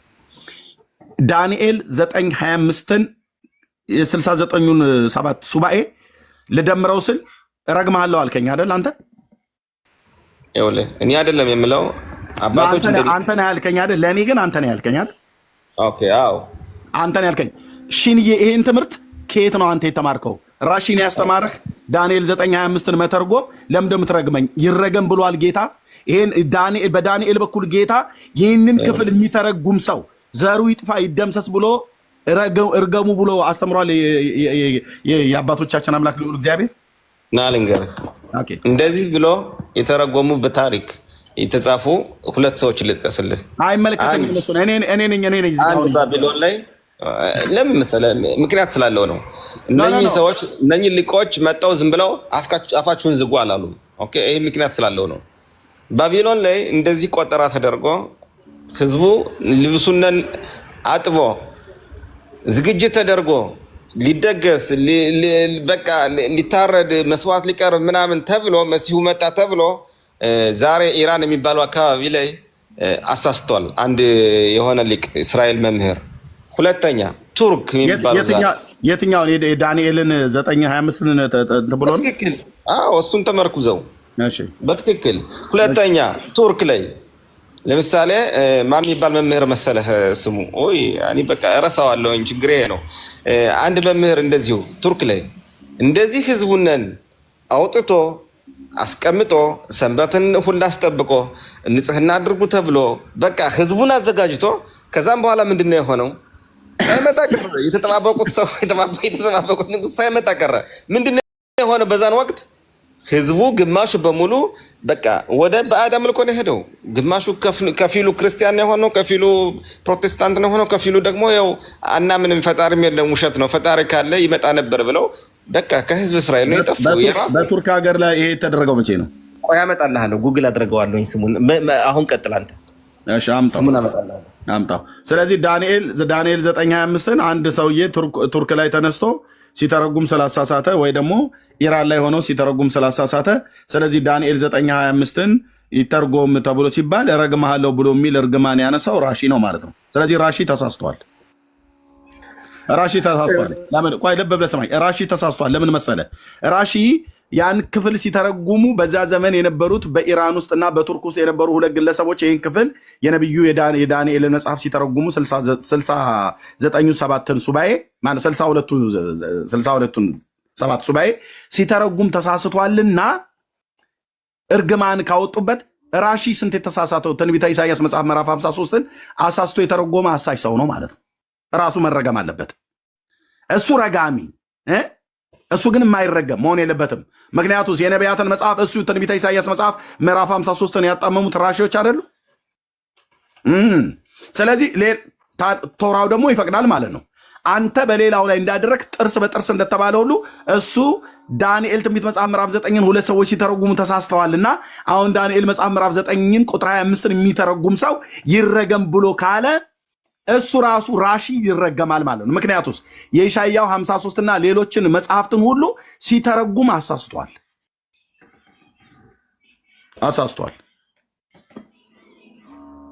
ኦኬ አሳስቷል ማለት ነው። ስለዚህ ወገቡን ቆፍጠን አሁን ልክ እንደ እናንተም እንደ ኦርቶዶክስ ቄሶች የኦርቶዶክስ ቄሶች ምን ይሉ መሰለ የፈለጋቸው ነፍሱ እንደፈለጋቸው ያወራሉ በግዕዝ። የእናንተስ ያው በዕብራይስጥ ቋንቋ ስለሆነ እናንተም ዕብራይስጥ ስለምታውቁ የሚሰጠውን ትምህርት ሁሉ በሙሉ ትሰሙታላችሁ። ኦርቶዶክስ እና እስላም ግን ህዝቡን እንዴት እንደሚጫወቱበት እስላም በአረብኛ ቋንቋ ተደብቆ ኦርቶዶክስም በግዕዝ ውስጥ ተደብቃ በቃ የፈለጋቸውን ይላሉ። ህዝቡ አሜን ከማለት ውጭ ለምን እንዴት የቱ ጋር ነኝ ብሎ የሚለውን ነገር ማንሳት አይችሉም። ቄስ ቢሳሳት መድኃኒዓለም የሚጠይቀው ነው ብሎ የሚሉት እነሱ ግን ህዝብ ከተሳሳተ እንደፈለጋቸው አድርገው ቅጣት ምናምን ነገር ይሰጣሉ ማለት ነው። ስለዚህ አይሰራም ማለት ነው።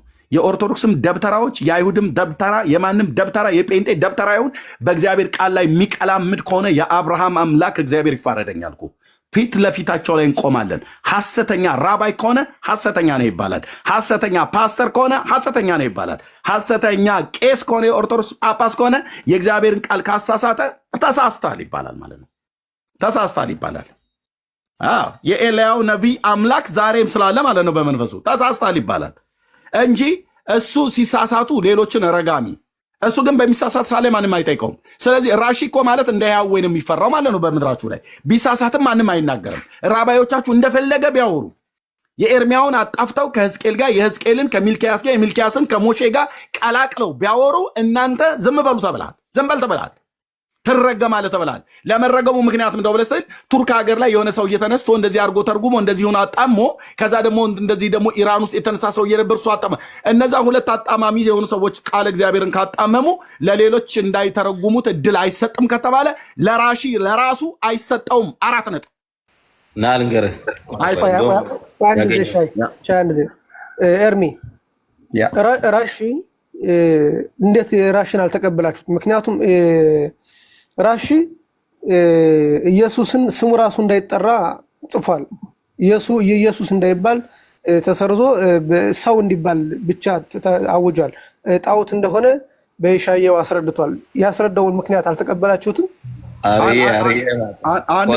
አንቀበለውም። ራሺ ለዚህ እኮ ነው አሁን እናንተ ራሺን አትንኩ ብላችሁ ትላላችሁ። እናንተ ስላላችሁ አይደለም አልኩ። ይኸውልህ ቆይ እናንተ ስላላችሁ አይደለም። በዚያን ዘመን የነበሩት አባቶቼ ነቢያት በዚያን ዘመን የነበሩት እነ ኢሳይያው እነ ኤርምያው ማለት ነው። በዚያን ዘመን የነበሩቱ በዘመኑ ከነበሩ የእግዚአብሔርን ቃል እያጣመሙ ከሚሰብኩና ከህዝቡን እስራኤልን ከሚያስቱ የእስራኤል አምላክ እግዚአብሔር በምድሪቱ ላይ እንዲሰደብ ካደረጉ ሐሰተኞች ነቢያት ጋር እነ ኤርምያው እንደዚሁም እንደነ ኤልያው ነቢይ በአካብ ዘመን 850 ነቢያት አልኩ። ይደርደር የዚህ ዘመን ራባይ 850 ነቢያት በአንድ ቃል ሆነው የእስራኤል አምላክ እግዚአብሔር ላይ ምራቃቸውን ጢቅ ብለው መሰዊያውን አፍርሰው ካህናትን ገለው የእግዚአብሔር ስም በእስራኤል ምድር እንዳይጠራ አድርጎ ሁሉም እስራኤላዊ ባኦል ነበር ብሎ የሚሉት ያህዌ ብሎ የሚል ሰው ጠፋ። እንዲህ ያደረጉትን ፊት ለፊት እዛ ቀርሜሎስ ተራራ ላይ ገጥሟቸው በእስራኤል አምላክ ስም ያሸነፋቸው የዛ ነቢይ አምላክ ይፋረደኝ አልኩ። አይሁድ ይሁን ፓስተር ይሁን ጴንጤ ይሁን ካቶሊክ ይሁን ኦርቶዶክስ ይሁን ራሺ ይሁን ራባይ ይሁን ኮሄን ይሁን የአምላክን የእግዚአብሔርን ቃል የሚያጣምም ከሆነ ከተጻፈበት አውድ አውጥቶ እንደፈለገ እሱ እንደፈለገ እንደ ሳር እየሰነጣጠቀ እንደፈለገ እንዲተረጉም እሱ ግን ሌሎች ሲተረጉሙ የሚራገም ከሆነ ዳርያስ እንለዋለን። ዳርያስ የቃሉ ባለቤት እስራኤል አይደለችም። የቃሉ ባለቤት እግዚአብሔር ነው። እግዚአብሔር ነው።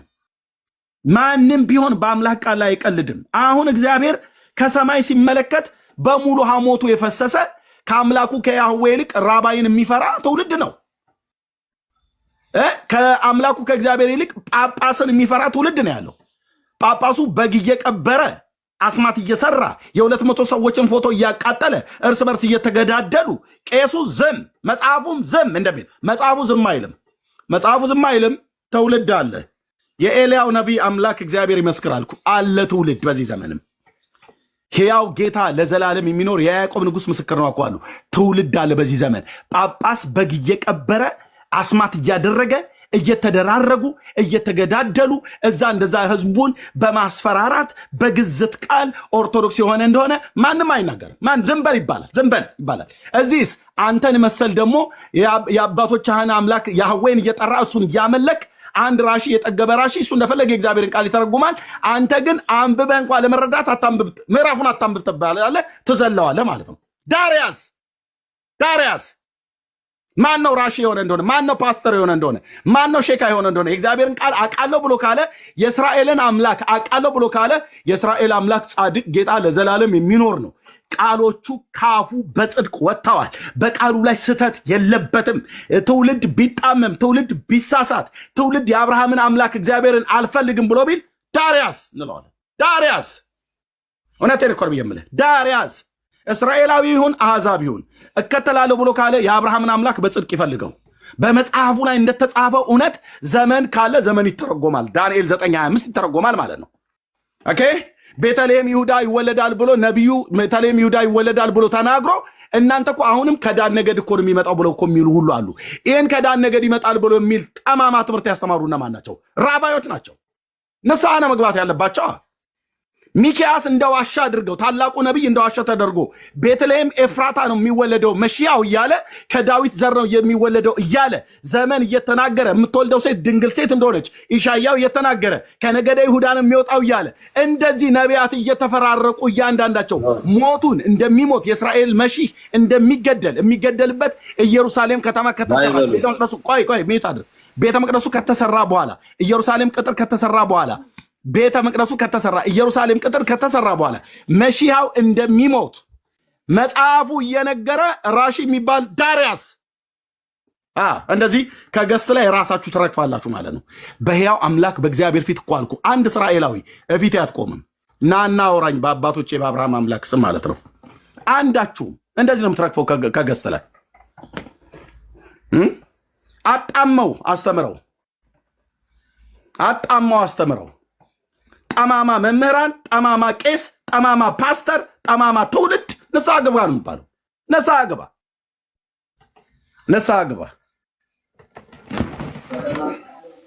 ንስሐ ግባ ነው የሚባለው። ስለ ኢየሱስ ክርስቶስ ስለ መሺያው የተነገረን ክፍል ሁሉ አታንብቡ፣ ከተነበበም አተርጉሙ፣ ከተረጎምክ እንረግምሃለን እያልክ ሺን አንተው ነህ ራስህ ያልከኝ እረግምሃለሁ አልከኝ። ማንን ትምህርት ያስተማርህ? የእስራኤል አምላክ እግዚአብሔር ቃሌን የሚተረጉሙ አገልጋዮችን እርገሙልኝ አለ እንዴ? እሱ እኮ በለዓም እኮ አይደለም። የበለዓምን መንፈስ ከየት ነው ያመጣችሁት? የአምላክን የእግዚአብሔርን ቃል መተርጎሜ ምንድነው ጥፋቱ? ረግምሃለሁ አልከኝ ባለፈው። ሺን ታውቀዋለህ። ረግምሃለሁ አልከኝ። እንዳትተረጉመው ረግምሃለሁ አልከኝ። ለምን? አንተ ማን ነው ረጋሚ ያደረገ? እኔ ለምን ረግምሃለሁ? የአምላክን የእግዚአብሔር ቃል ስትተረጉም ከተሳሳት ካቀናሃለሁ እንጂ አልረግምህም። አዎ የደከመውን እንዴት በቃል ማበርታት እንዳለብኝ አውቅ ዘንድ እግዚአብሔር የተማሩትን ምላስ ሰጥቶኛል ይላል ኢሳይያስ ሲናገር። ሰጥቶናል። የእግዚአብሔር መንፈስ በእኔ ውስጥ ስላለ የቃሉ ባለቤት እግዚአብሔር ሞሼን ሕጉን ቶራውን ያጻፈ እነ ኢሳይያውን ትንቢት ያናገረ እነ ጳውሎስን ትንቢት ያናገረ የአምላኬ የኢየሱስ ክርስቶስ የየሽዋ መንፈስ እኔ ውስጥ ስላለ ቃለ እግዚአብሔርን አልስትም። ብስትም ወንድሞቼ ያቀኑኛል ማለት ነው። እነማሩ ተሳስታል እዚህ ጋር ብለው ቢሉ እሺ አስተካክላለሁ እላለሁ። ሰው ነኝና ልስት ብችል እስተካከላለሁ ማለት ነው። ግን አተርጉሞ ተብሎ ይባላል እንዴ? አተርጉሞ ተብሎ ይባላል እንዴ? ማን ነው ብሎ የሚል? የትኛው ራሺ? የትኛው ራባይ? ዳርያዝ ነው የምንለው ብራዘር፣ ዳርያዝ ነው ብሎ የሚል እሱ እንደ ኦርቶዶክስ ቄስ በግዝት እያስፈራራ እሱ እንደፈለገ የሚተረጉም ራሺ ተብሎ ራባዮቹ እንደፈለጋቸው እንዲተረጉሙ፣ የኦርቶዶክስ ቄሶች እንደፈለጋቸው እንዲተረጉሙ፣ ህዝቡን ግን ግራ የሚያጋቡ ህዝቡን ዝም ብሎ እንደ ደብረ ብርሃን በግ ይነዱሃል ማለት ነው ወደ ሞት። ወይ እነሱ አይገቡ ወይ የሚገቡትን አያስገቡ። መንግስተ ሰማያን በሰዎች ላይ ስለምትዘጉ ወዮላችሁ ብሎ እንዳለ ማለት ነው።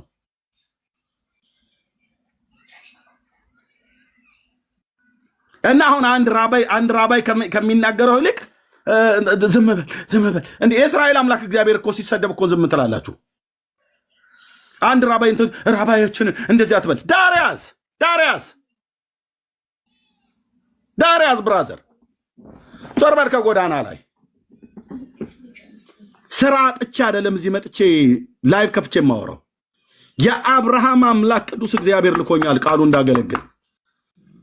ዳሪያስ ራባይ የሆነ እንደሆነ ከተሳሳተ ተሳስታል ይባላል። ቄስ የሆነ እንደሆነ ከተሳሳተ ተሳስታል ይባላል። ፓስተር የሆነ እንደሆነ ከተሳሳተ ተሳስታል ይባላል። ኤርሚያስ ከሆነ ከተሳሳተ ተሳስታል ይባላል። የማይሳሳት ስተት በሱ ዘንድ የሌለ በስተት የተደረገ በስሜት የተወራ በሞቅታ ያላወራ የእስራኤል አምላክ እግዚአብሔር ከአንደበቱ ጽድቅና እውነት ወጥተዋል። አለቅ ጻድቅ አምላክ ለዘላለም የሚኖረው ንጉስ የያዕቆብ ንጉስ እሱ ያህዌ ነው። ያ ያህዌ ሰው ሆኖ ከድንግሊቱ ሴት ተወልዷል። ስሙ የሽዋሁ አዶን ይባላል። በእውቀት አወራለሁ ብሎ የሚል ሰው ካለ ሌላ ተረኛ አምጡ።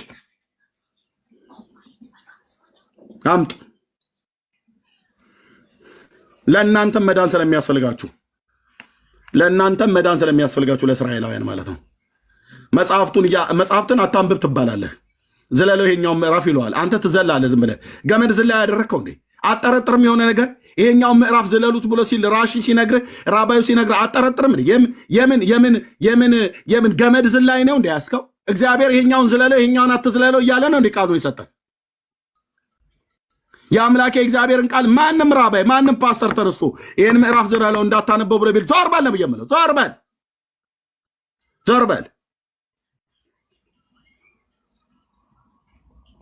በል ነው የሚባለው። ማንንም አንሰማ። ምን ያደርጋል? 40 ቢንጋጋ ከ850 ነቢያት ጋር ነው የገጠሙት አባቶቼ ነቢያትና ኤልያው ነቢ ማለት ነው። ከ850 አሳች ከአካብ ማዕድ ይበሉ የነበሩ ለዛፍና ለእንጨት ለዛፍና ለድንጋይ ቅቤ ሲያስቀባ የነበሩ የአሼራ ነቢያት ማለት የአጸድና የአሼራ ነቢያት አጸድ ማለት ዛፍ ማለት ነው። 850 ነቢያት ግን ሐሰተኞች፣ ለእስራኤል አምላክ ሐሞታቸው የፈሰሰ የእስራኤል አምላክ ክብር የማይቆጫቸው የማያቃጥላቸው እነሱ ከኤልዛቤል ማዕድ ከቤተ መንግስት ይበሉ ነበር። ምድረ ሆዳም ሁሉ ማለት ነው። ድንገትና ከቴስቢ ወጣ ያ ስሙን የማናቀው እስራኤላዊ ነቢይ ኤልያው ነቢይ በእግዚአብሔር ቀናት እያንዳንዱን ጠርጎ ከጎዳና ላይ አስወገዳ።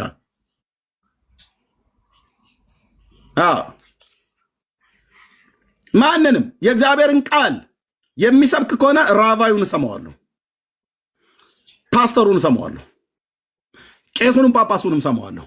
እንደ እግዚአብሔር ቃል የማያስተምር ከሆነ ራቫዩንም አልሰማው፣ ቄሱንም አልሰማው፣ ፓስተሩንም አልሰማው፣ ትውልድንም አልሰማም። ዞር በል እላለሁ። ዞር በል። የአምላኬ እግዚአብሔር ቃል የነጠረ እውነት አለ። ቅዱስ ዳዊት እንደተናገረው የአምላኬ ቃል ከብር ከወርቅ ይልቅ የተፈተነ ነው ይላል። የጠራ ነው። የአባቶች አምላክ እግዚአብሔር ውሸትን አልተናገረም፣ ስተትን አልተናገረም፣ ስሜቱን አልተናገረም። በኢሳይያው መጽሐፍ ላይ ሲናገር እግዚአብሔር ቃል እኔ ለያዕቆብ ቤት በከንቱ ፈልጉኝ አላልኩም፣ እኔ እግዚአብሔር ነኝ፣ ጽድቅን እናገራለሁ፣ ቅንንም ነገር አወራለሁ ብሏል። አውርቷል ጌታዬ። ያወራውን በቅንነት ተርጉማ፣ አማተረጉም ከሆነ ዞር ትላለህ አልኩ። ሕያው ጌታ ለዘላለም የሚኖር ንጉሥ ኢየሱስ ክርስቶስ ጌታዬ ምስክር ነው አልኩ። ዞር ያደርግሃል፣ ከመንገድ ላይ ዞር ያደርግሃል። እኔም ያለ ቃሉ ማወራ ከሆነ ዞር ትላለህ ማለት ነው። ሐሞቱ የፈሰሰ ትውልድ ራሺን አትንካው፣ ኮሄኑን አትንካው። እማንነካው የእግዚአብሔርን ቃል እንደ እግዚአብሔር ቃል እስካስተማረ ድረስ አንነካውም። እናከብራቸዋለን። አባቶች ናቸው፣ መከበር አለባቸው፣ በእድሜያቸውም በእውቀታቸውም ማለት ነው። ምን እስካሉ ድረስ ነው ብዬ የምልህ። ታናክን በትክክል እስከተረጎመ ድረስ አንነካውም። ታናክ ላይ ግን እሱ እንደጠገበ አውራ ዶሮ ቆሞ እሱ ቃል እግዚአብሔር እንደፈለገ ሞነጫጭሮ በትርጉም አበላሽቶ እኔን አመን በልበሎ ቢለኝ ዳር ያዝለዋለሁ። ፓስተር ቢሆን ቄስ ቢሆን ራብ ቢሆን ማለት ነው። ተንጫጫ ብራዘር፣ ጉዳይ ነው። የእስራኤል አምላክ እግዚአብሔር ዛሬም ሕያው ነው። ዛሬም ሕያው ነው። ስንቶቻችሁ ናችሁ ዝም ብለህ ኤልያው ነቢይ ይመጣል፣ ኤልያው ነቢይ ይመጣል፣ ኤልያው ነቢይ ይመጣል። አንተ የኤልያው ነቢይ እንኳን ምንም እንደው ትንሽ ውስጥ ምንም እንትን ቅናት የለህም፣ ምንም ቅናት የለህም። እንደ ኤልያው ነቢይ እንኳን ልትሆንም አትችልም። ቅናት የለህም። የማንም ወጠብሻ ጎረምሳ ራብ ነኝ እያለ ሲመጣ ስንቴ ነው እስራኤልን የሚያታልለው? ጠጎ ከአውሮፓ መጥቶ ራብ ነኝ ብሎ ይላል። ዘር ምንድነው ስትለው ከነገረ ይሁዳ ነኝ ይላል። አምጣ የዘር ትውልድ አደረግህም በለዋ። የዛሬ 2000 ዓመት ከየሽዋ ጀምሮ እንኳን 20 ትውልድ ነው የነበረው በዚህ 2000 ዓመት ውስጥ። የአንድ ትውልድ ዕድሜ 100 ዓመት ስለሆነ በመጽሐፍ ቅዱስ 20 ትውልድ። ስለዚህ በ20 ትውልድ ውስጥ ንጉሥ ዳዊት ሰለሞን፣ ሮብዓም፣ አብያ፣ አሳ፣ ኢዮሳፍጥ ብሎ እያለ የዘር ሐረጉን ሊያሳየን ይገባል ነው ብዬ የምልህ። ካልሆነስ አታምታታም ስልህ አታምታታም። አይሁድ ስለሆንክ አታምታታም። የእግዚአብሔር የአምላኬ ቃል ላይ አትቀልድም። እውነትን እኮ ብዬ የምልህ የዘመኔ ቁጥር አጭር ይሁን አልኩ፣ አትቀልድም። ደግመዋለሁ፣ አትቀልድም። ፓስተር ስለሆንክ አትቀልድም። ቄስ ስለሆንክ አትቀልድም። ንጉሱ እግዚአብሔር ዛሬም በማደሪያው ላይ አለ፣ በእኔ ውስጥ አለ። የኢየሱስ ክርስቶስ መንፈስ በእኔ ውስጥ አለ። እሱ ማለት የሰማይ አምላክ ቅዱስ እግዚአብሔር ኤልጊቦር የተባለው እውነተኛው የእስራኤል መሺህ ነው። የሽዋ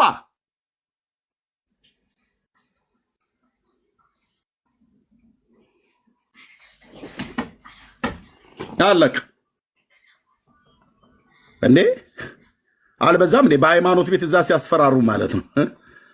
ይፍታ ይድግ ያንጽህ ወይ ቀድስ እግዚእነ አምላክነ መድኃኒነ ኢየሱስ ክርስቶስ ሊቀ ካህናት ስራ ኃጢአት ወደ መሳሲ ያበሳ ዘወሀቦሙ ስልጣነ ለሐዋርያት በዛ ይመረ መንፈስ ቅዱስ ብሎ ይላል ዳርያስ።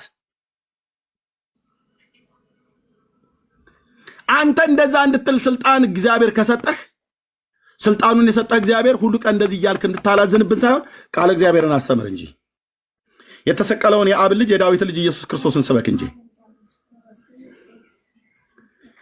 ኢየሱስ ክርስቶስን ሞቱና ትንሣኤውን ብሎ ማዳኝነቱን የማይሰብክ ቄስ፣ የኦርቶዶክስ ቄስ እሱ ቄስ አይደለም። አንፈራውም አልኩ። የተሰቀለውን የአብ ልጅ የዳዊት ልጅ ኢየሱስ ክርስቶስን የማይሰብክ ፓስተር እሱ ፓስተር አይደለም። እግዚአብሔር አላከውም አልኩ። እግዚአብሔር የላከው የእግዚአብሔርን ቃል በጽድቅ ይናገራል፣ ያላድሎ ይናገራል። በስጋዬ ሙቀት የሆነ ነገር የሚጠጣ ነገር ጠጥቼ የማወራ መስሎ ከሆነ በጣም ተታለሃል፣ በጣም ተታለሃል።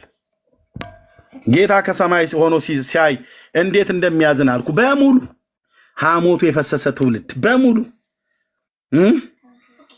ጌታ እንዲህ ብሎ ተወደ ሲባል እንቅልፉ ይመጣል።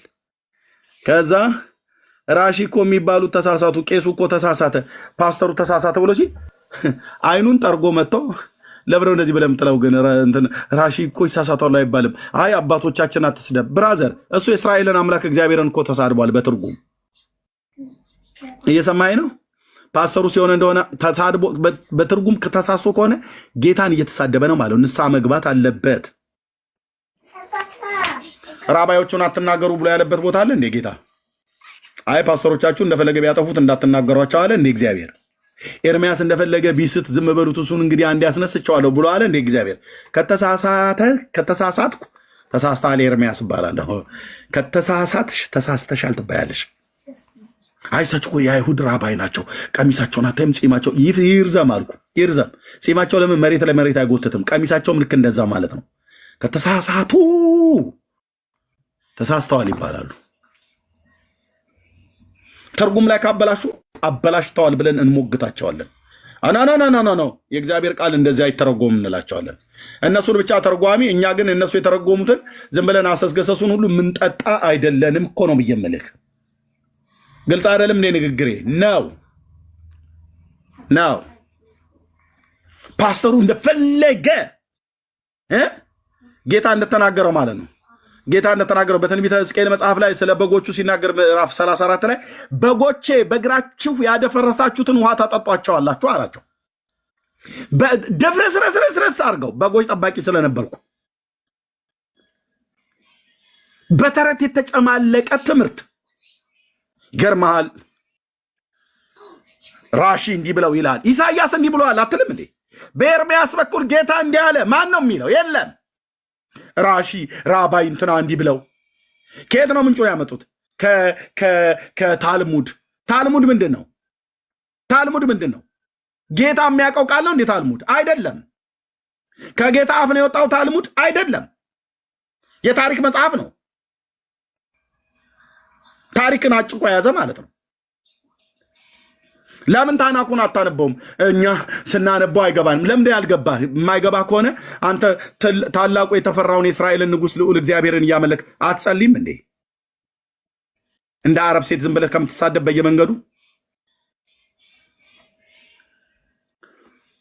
አትጸልይም እንዴ? አታነብም?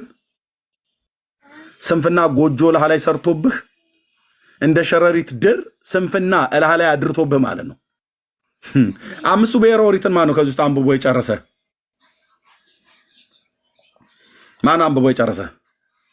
በተለይ እስራኤላዊ ሆኖ አለ? ቶሜር አሁን አንብበ ጨርሰሃል? ቶራን ልጠይቅህ፣ እኔ እናንተ እንጠያየቅ። ቶሜርዬ አምስቱ ብሔረ ኦሪት እንጠያየቅ።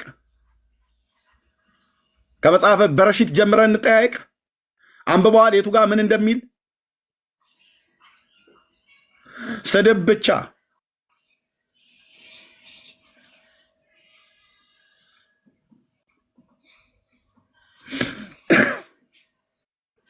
አለቅ። ስለዚህ ከጨከንክ ለእስራኤል አምላክ ለእግዚአብሔር ጨክን። ቃሉን ለማንበብ ለማጥናት ወደ እግዚአብሔር ፊትህን ለመለስ መሲሁን ፈልግ።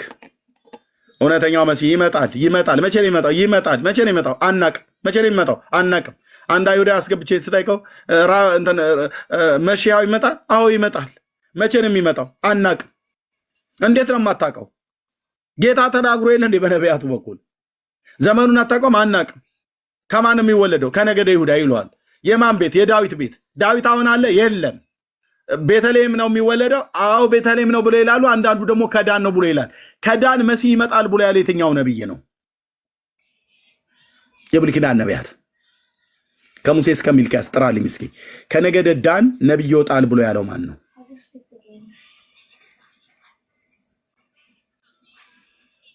የለም። ከየት ነው ያመጣችሁት? ከነገደ ዳን መሲያው ይወጣል ብለ የትኛው ነብይ ነው እንደዛ ብሎ የተናገረው? አንዱንም አባቶቼን አጣራም አልኩ። አንዱን የለም። ከነገደ ይሁዳ ግን መሲያ እንደሚወጣ እያንዳንዱ ከሙሴ ዘመን ጀምሮ ያሉት ነቢያት ተናግረዋል። አሁን የዳዊት ዘር አለ እንዴ ነገዴ ከይሁዳ ነው ብሎ የሚል? አዎ ብለህ ካልከኝ መረጃ ሊያቀርብ ይችላል። የዘር ትውልድ ሐረግ የተጻፈበት ወይስ እሱ የመሰለውን ዝም ብሎ ያገኘውን ስም ሁሉ ጽፎ እስከ ሀያውን ትውልድ ሊያሳየን ነው? በሀያ ትውልድ ውስጥ በ2000 ዓመት ውስጥ ስንት ትውልድ? 20 ትውልድ ማለት ነው። የአንድ ትውልድ ዕድሜ በ100 ዓመት ከያዝ ነው። ይሄንን ከዳዊት ዘር ጋራ በእውነተኛ መረጃ ሊያሳይ የሚችል የለም። የእስራኤል መሲህ ራሱ አምላክ ነው፣ እግዚአብሔር ነው ማለት ነው።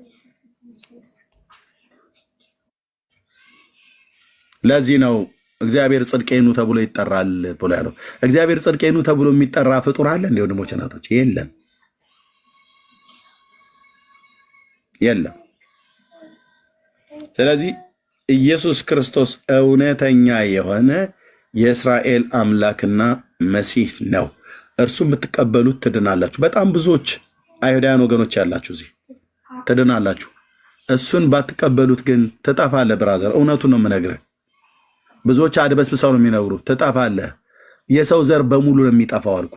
አይሁድ ይሁን አሕዛብ፣ ማንም ይሁን ማንም በኢየሱስ ክርስቶስ በእግዚአብሔር ልጅ የማያምን የኃጢአቱን ይቅርታ አያገኝም። ብታምን ግን የኃጢአትህን ይቅርታ ታገኛለህ። በደልህን ይቅር ይልሃል። አንድ ትውልድ እንኳን ከመካከል አይነቃም። እንደ ወንድሞች እናቶች ቆም ብላችሁ አስቡ። መጽሐፉ የሚናገረው እውነት ማንም ሊሽር አይችልም። ማንም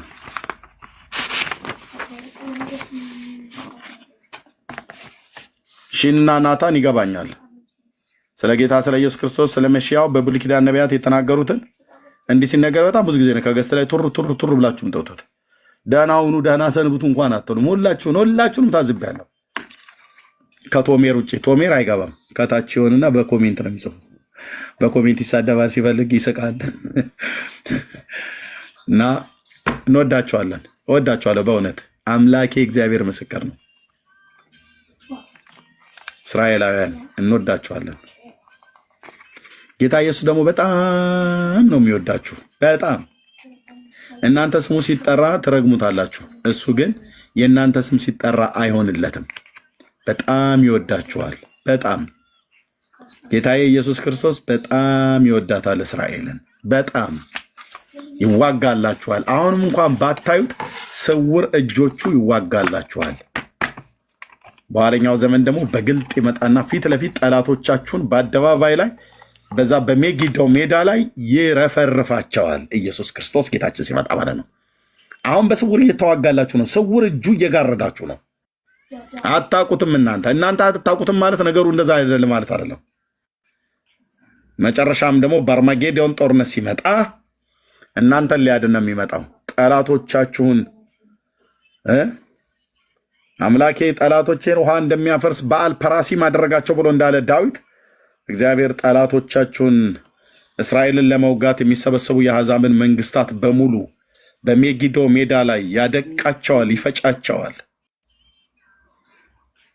ኢየሱስ ክርስቶስ ጌታ ነው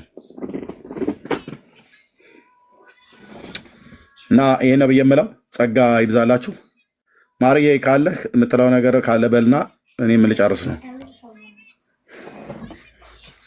ካለ ድንገት ስራ ላይ ካልሆንክ ማለት ነው። ያ ኤርሚያ ከስራ ላይ ነው ያለሁት። በጣም አይመቸኝም። ለዛ ነው። ችግር የለውም። ጌታ ይባርክ። አሜን። ችግር የለውም። እሺ ተባረኩ ወገኖች። ሰላም እንድትሉ ለመቅዲ ለሳርቾና ለሆሲልስትና በዚህ ጨርሳለሁ።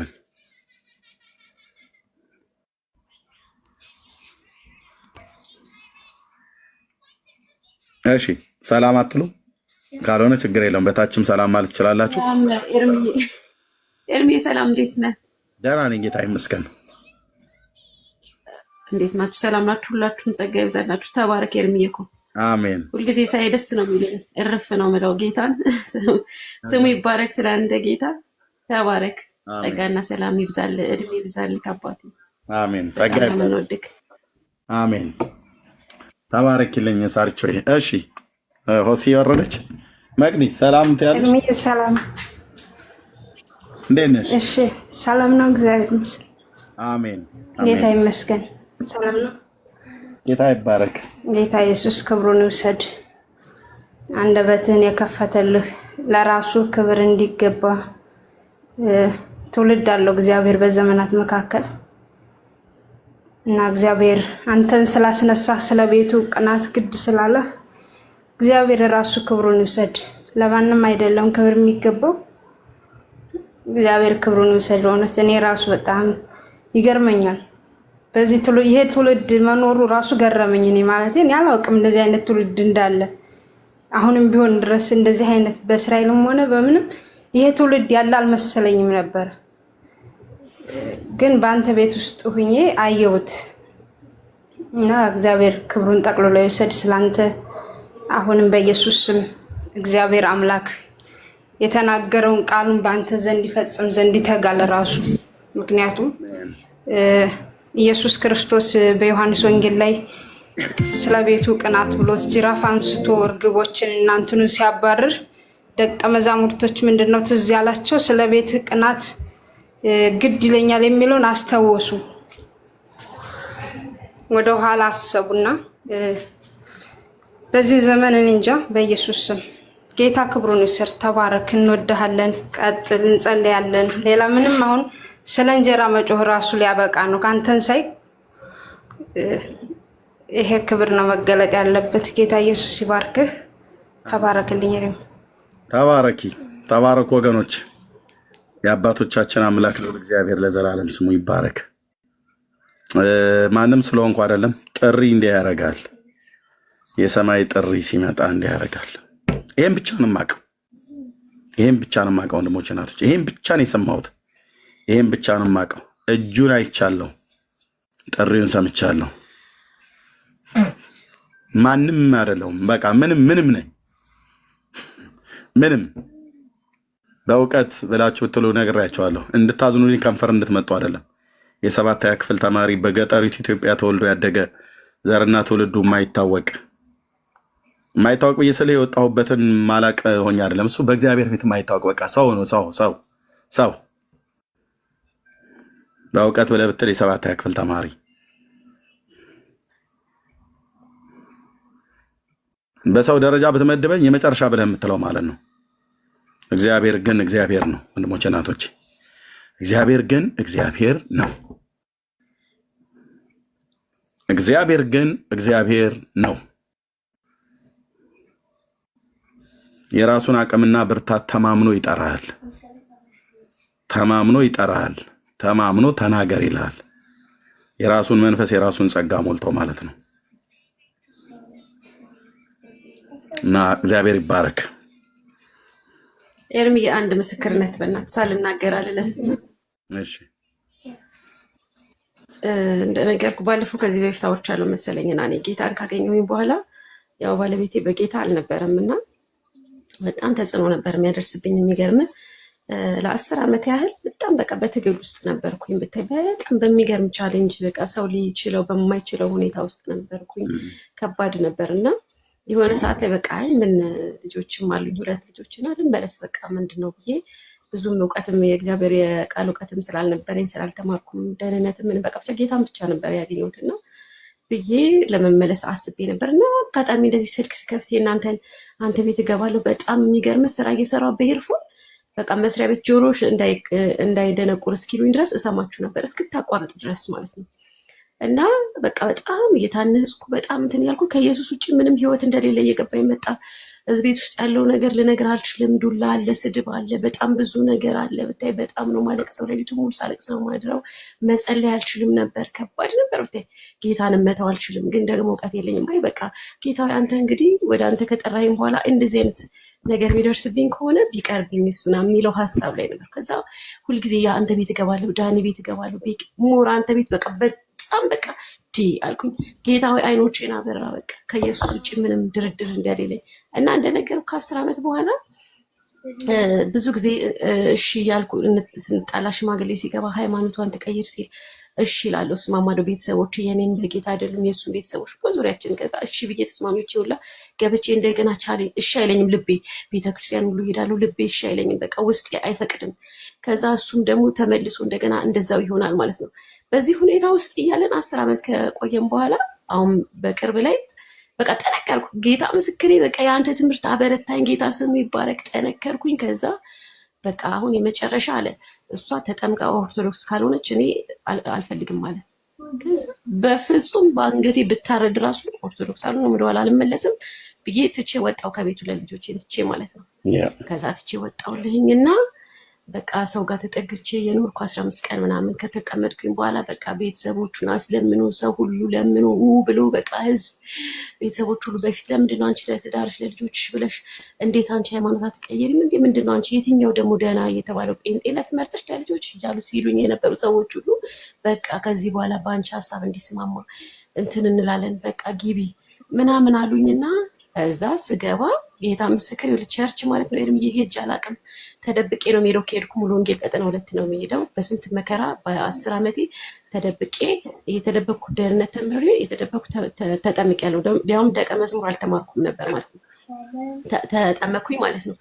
በዛ በመደበቅ ውስጥ ነበር የነበርኩት። በጣም ነው የምፈራው። ስልኬን ከአንዴም 2-3 ሰብሮብኛል። ከእጄ ላይ ምን እያየሽ ነው ብሎ ተቀብሎኝ ማለት ነው። ስልክ መንካት አልችልም። በሱ ስለ ኢየሱስ ማውራት አለ ማሰብ ቸርች መሄድ አለ ምንም። ከዛ አሁን ገባው ብታይ እሺ ብዬ በቃ ሃይማኖቴን ማይነካ ከሆነ አይነካም ተባልኩ። ገባው አሁን ቸርች ነኝ እያልኩ ሲሄድ ጸጥ። እሺ በቃ ልነግርህ አልችልም ያለው ለውጥ። እንዲህ ቻናል ከፍቼ ማለት ነው። የሚገርም ከወጣው በኋላ እዛ በጌታ የሆነች የእህቴ ቤት ነበር የሄድኩትኝ። ወደ ሀያት ነበር የተቀመጥኩትኝና ከዛ በኋላ እሷ ጋር ስሆን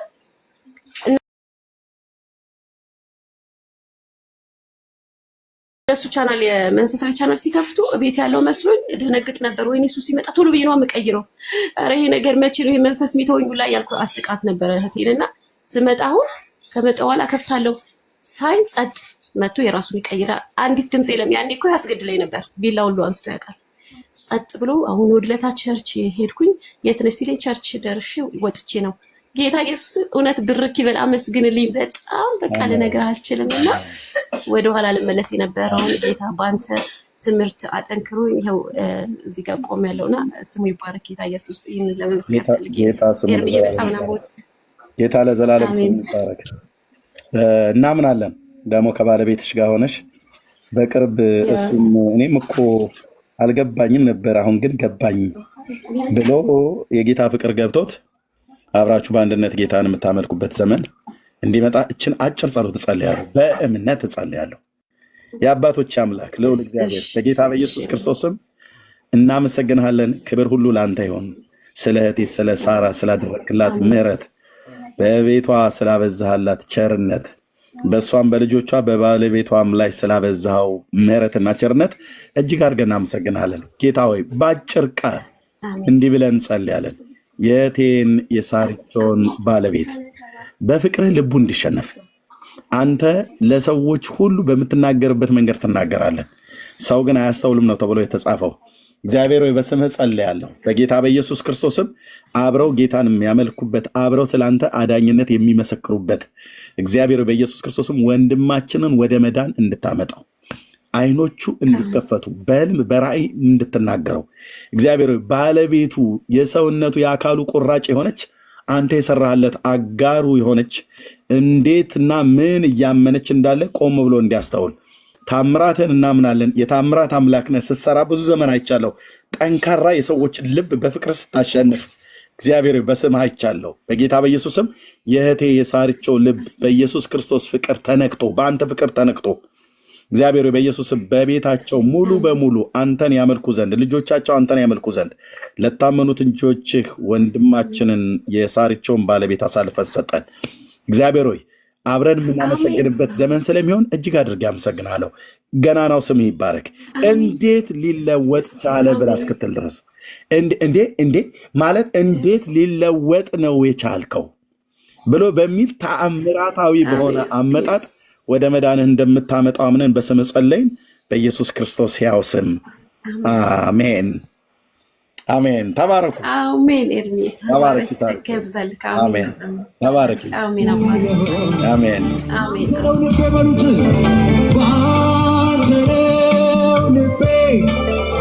እርግጠኛ የሆነው ባንተ ነው ውስጤ እርግጠኛ የሆነው የታመንክ ነህ የታመንክ አምላክ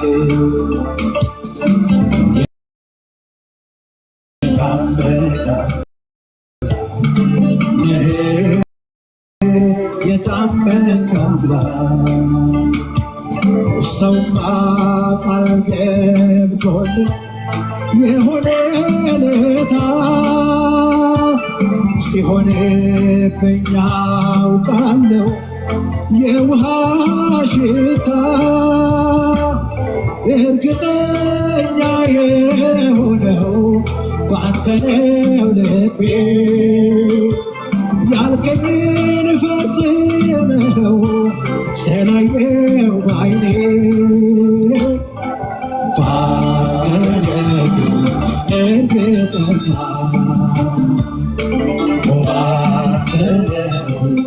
እርግጠኛ በአምላኩ እርግጠኛ የሆነ ሰው ብቻ እንዲበል እስቲ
ሃሌሉያ በአንተ ነው ውስጤ እርግጠኛ የሆነው የታመንክ አምላክ ነህ የታመንክ አምላክ የታመንክ አምላክ ነህ የታመንክ አምላክ ሰውማ ቃል ገብቶልህ የሆነ ለታ ሲሆንብኝ አውቃለሁ የውሃ ሽታ እርግጠኛ የሆነው ባንተ ነው ልቤ ያልከኝን ፈጽመው ስላየው ባይኔ ባገኘኝ እርግጠኛ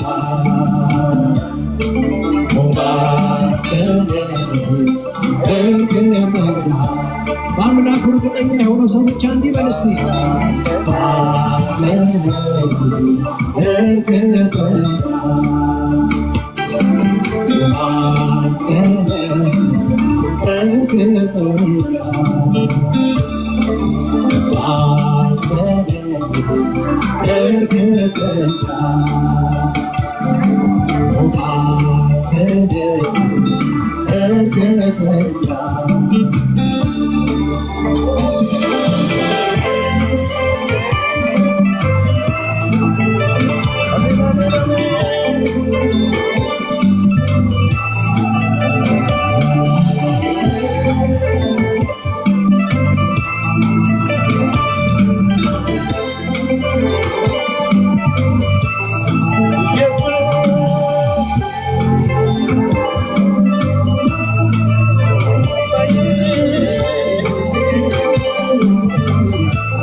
ዘላለም ስም ይባረክ። ያንተን ጥበቃ ሩቅ አይሄድም ለማየት ያንተን ቸርነት ሩቅ አይሄድም ለማየት ያንተን ጥበቃ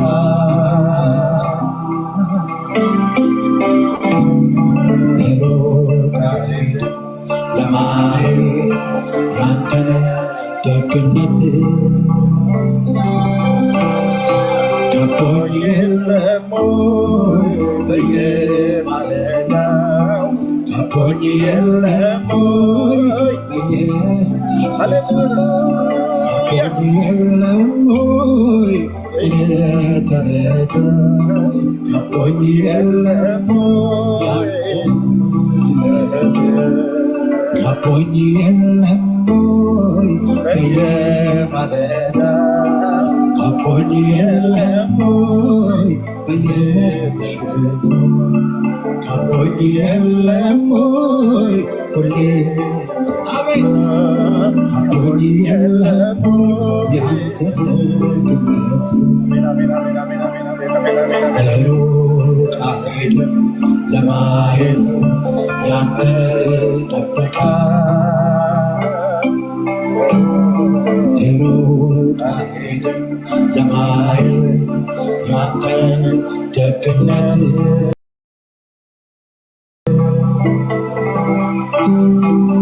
ሩቅ አልሄድም ለማየት ያንተን ቸርነት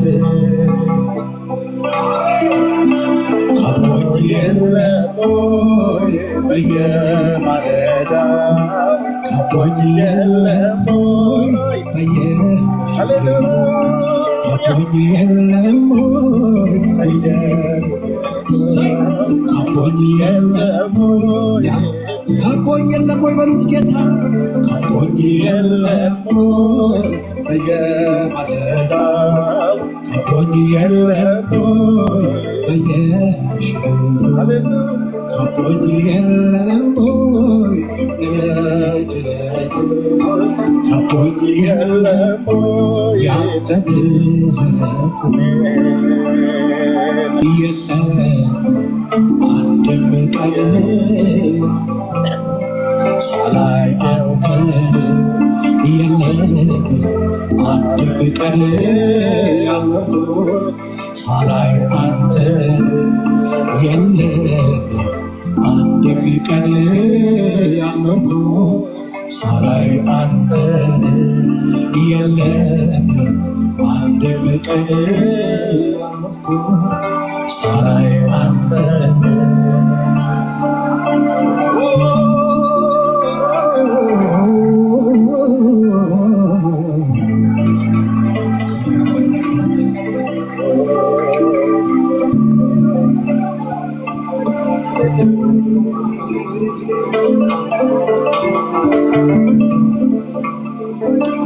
የለም አንድም ቀን ያለፍኩት ሳላይ አንተን የለም አንድም ቀን ያለፍኩት ሳላይ አንተን የለም አንድም ቀን ያለፍኩት ሳላይ አንተን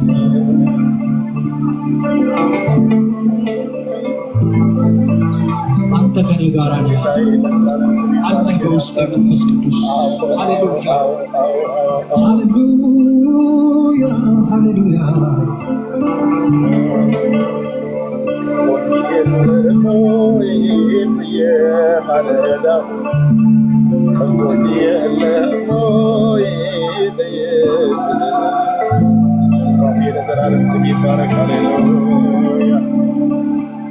በልቤ ውስጥ ለዘላለም ያንተ ቦታ ለብቻ ነው። በቋሚነት በዋናነት ፊትህን ነው እፈልገው።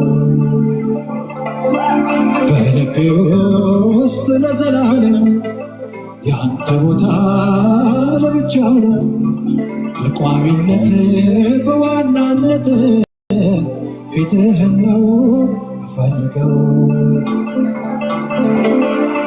የኔ ስኬት ለመላሜ ከአንተ አንጻር ነው የሚወሰነው። ሰማይ እንኳን ቢናፍቀኝ አንተ በዛ ስላለ ነው። የኔ ስኬት ለመላሜ ከአንተ አንጻር ነው የሚወሰነው። ሰማዩ እንኳን ቢናፍቀኝ አንተ በዛ ስላለ ነው።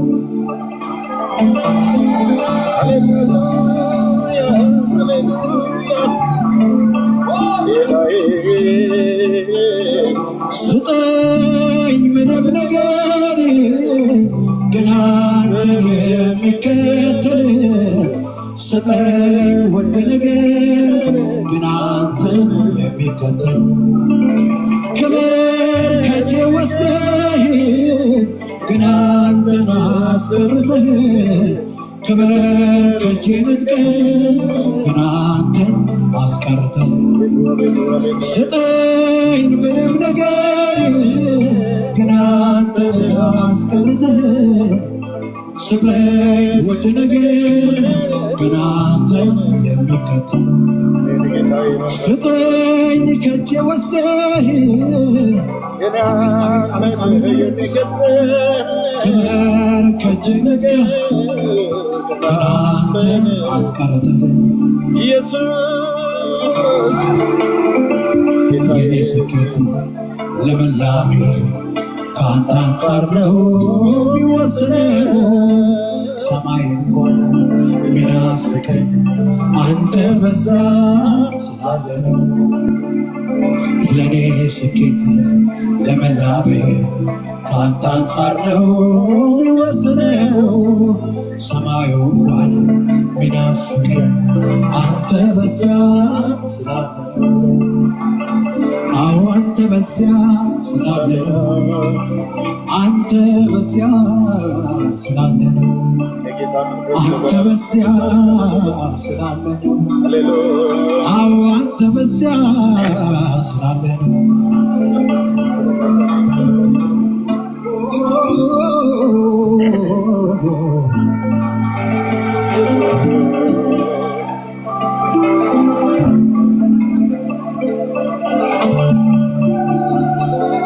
ብትሰጠኝ ምንም ነገር ሀገር ምድሮ ቢነጋገር በዚያ ብዙ አልገኝም፣ ካንተ በልጦ አይሞቀኝም። በዘመኔ ላንተን ተራ አሃላለኝ ከነፍሴ ጋር እኔ አንተኑ ተርቤያለሁ፣ ደሞ አንተኑ ጠግቤያለሁ። አብርሃም ቤት ይስሐቅ ሲመጣ መቼ ተተካ ያንተ ቦታ? እጅ አይበልጥም ከፊት ፈገግታ፣ አይቀልም ሰጪ ከስጦታ። ሙሴ ከነዓንን ባይወርስ አለ እንደ እግዚአብሔር ያለ የለም። ማጉረምረም ማዘን መቻለበት፣ ማርና ወተት ሆነለት። ደስታን ስታጠግበኝ ከፊት ጋር ቤቴን ስትባርከው ከፊት ጋር ምንም ብትሰጠኝ ከፊት ጋር ደስታን ስታጠግበኝ ከፊት ጋር ቤቴን ስትባርከው ከፊት ጋር ምንም ብትሰጠኝ ከፊት ጋር ደስታን ስታጠግበኝ ከፊት ጋር ቤቴን ስትባርከው ከፊት ጋር ስጠኝ ምንም ነገር ግን አንተን የሚከተል፣ ስጠኝ ውድ ነገር ግን አንተን የሚከተል፣ ስጠኝ ምንም ነገር ግን አንተን የሚከተል፣ ስጠኝ ውድ ነገር ግን አንተን የሚከተል። ለኔ ስኬት ለመላሜ ከአንተ አንጻር ነው የሚወሰነው። ሰማይ እንኳን ቢናፍቀኝ አንተ በዚያ ስላለ ነው። ለኔ ስኬት ለመላሜ ከአንተ አንጻር ነው የሚወሰነው። ሰማዩ እንኳን ቢናፍቀኝ አንተ በዚያ ስላለ ነው።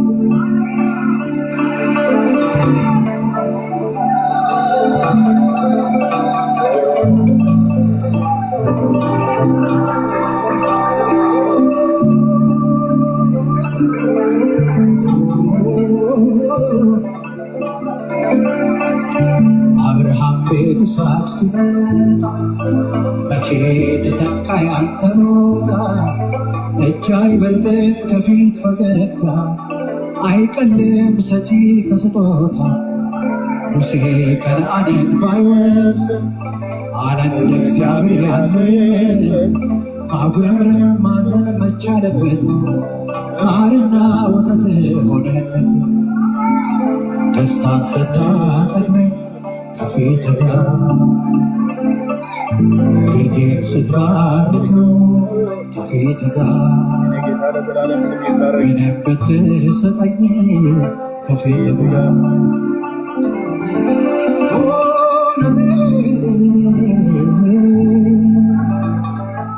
ሃሌሉያ ሃሌሉያ። የታመንክ አምላክ የታመንክ አምላክ የታመንክ አምላክ የታመንክ አምላክ የታመንክ አምላክ የታመንክ አምላክ ባንተ ነው ልቤ እርግጠኛ የሆነው፣ ባንተ ውስጤ እርግጠኛ የሆነው።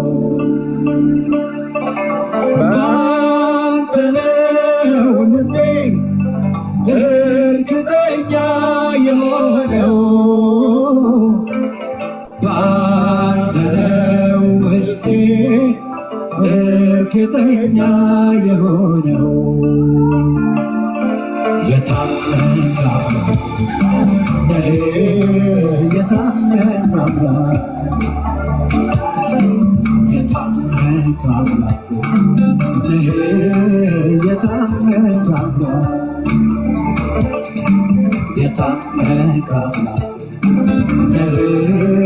የታመነ አምላክ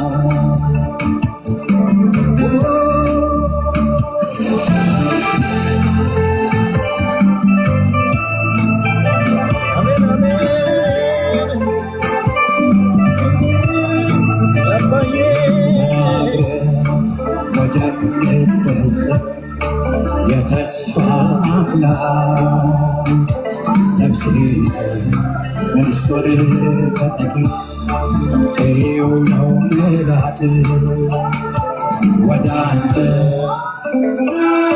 አንተ ዓይኔን ወደ አንተ አደርጋለሁ ወደ አንተ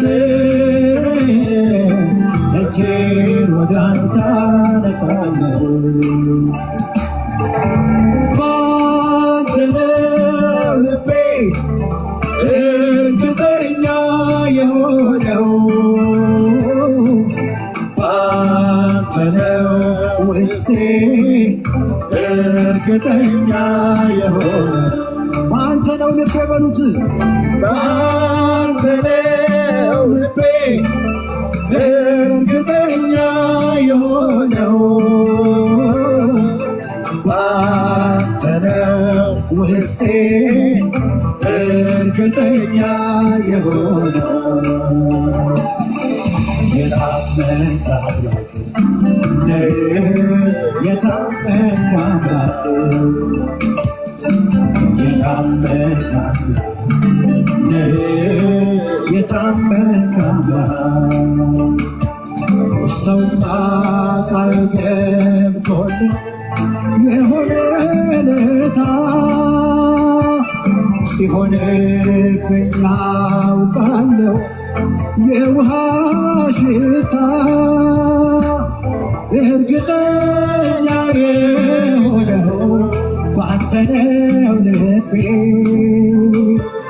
ያልከኝን ፈጽመኸው ስላየው ባይኔ ባንተ ነው እርግጠኛ ባንተ ነው እርግጠኛ በአምላኩ እርግጠኛ የሆነው ሰው ብቻ እንዲህ በል እስቲ ባንተ ነው እርግጠኛ ባንተ ነው እርግጠኛ ባንተ ነው እርግጠኛ ባንተ ነው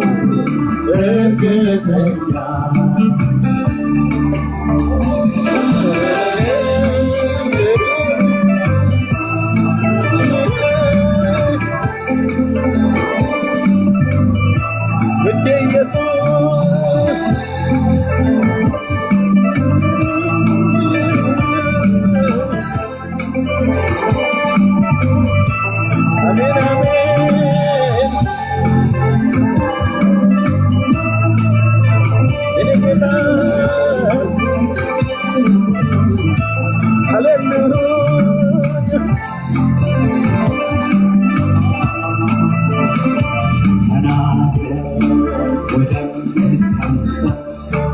የተስፋ አምላክ ነፍሴ እርሱን ተጠጊ ሕያው ነው ምላት ወደ አንተ ዓይኔ ወደ አንተ አደርጋለሁ ወደ አንተ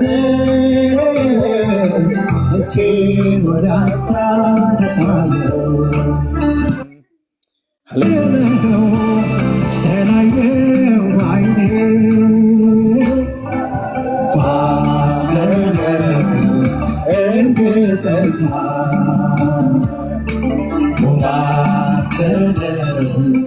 እርግጠኛ በአምላኩ እርግጠኛ የሆነው ሰው ብቻ እንዲበል እስቲ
ጌታ ለዘላለም ስም ይባረክ። ሃሌሉያ። እግዚአብሔር ለዘላለም ስም ይባረክ። የታመንክ አምላክ ነህ፣ የታመንክ አምላክ። እቴ ሐሴት እንዴት ነሽ?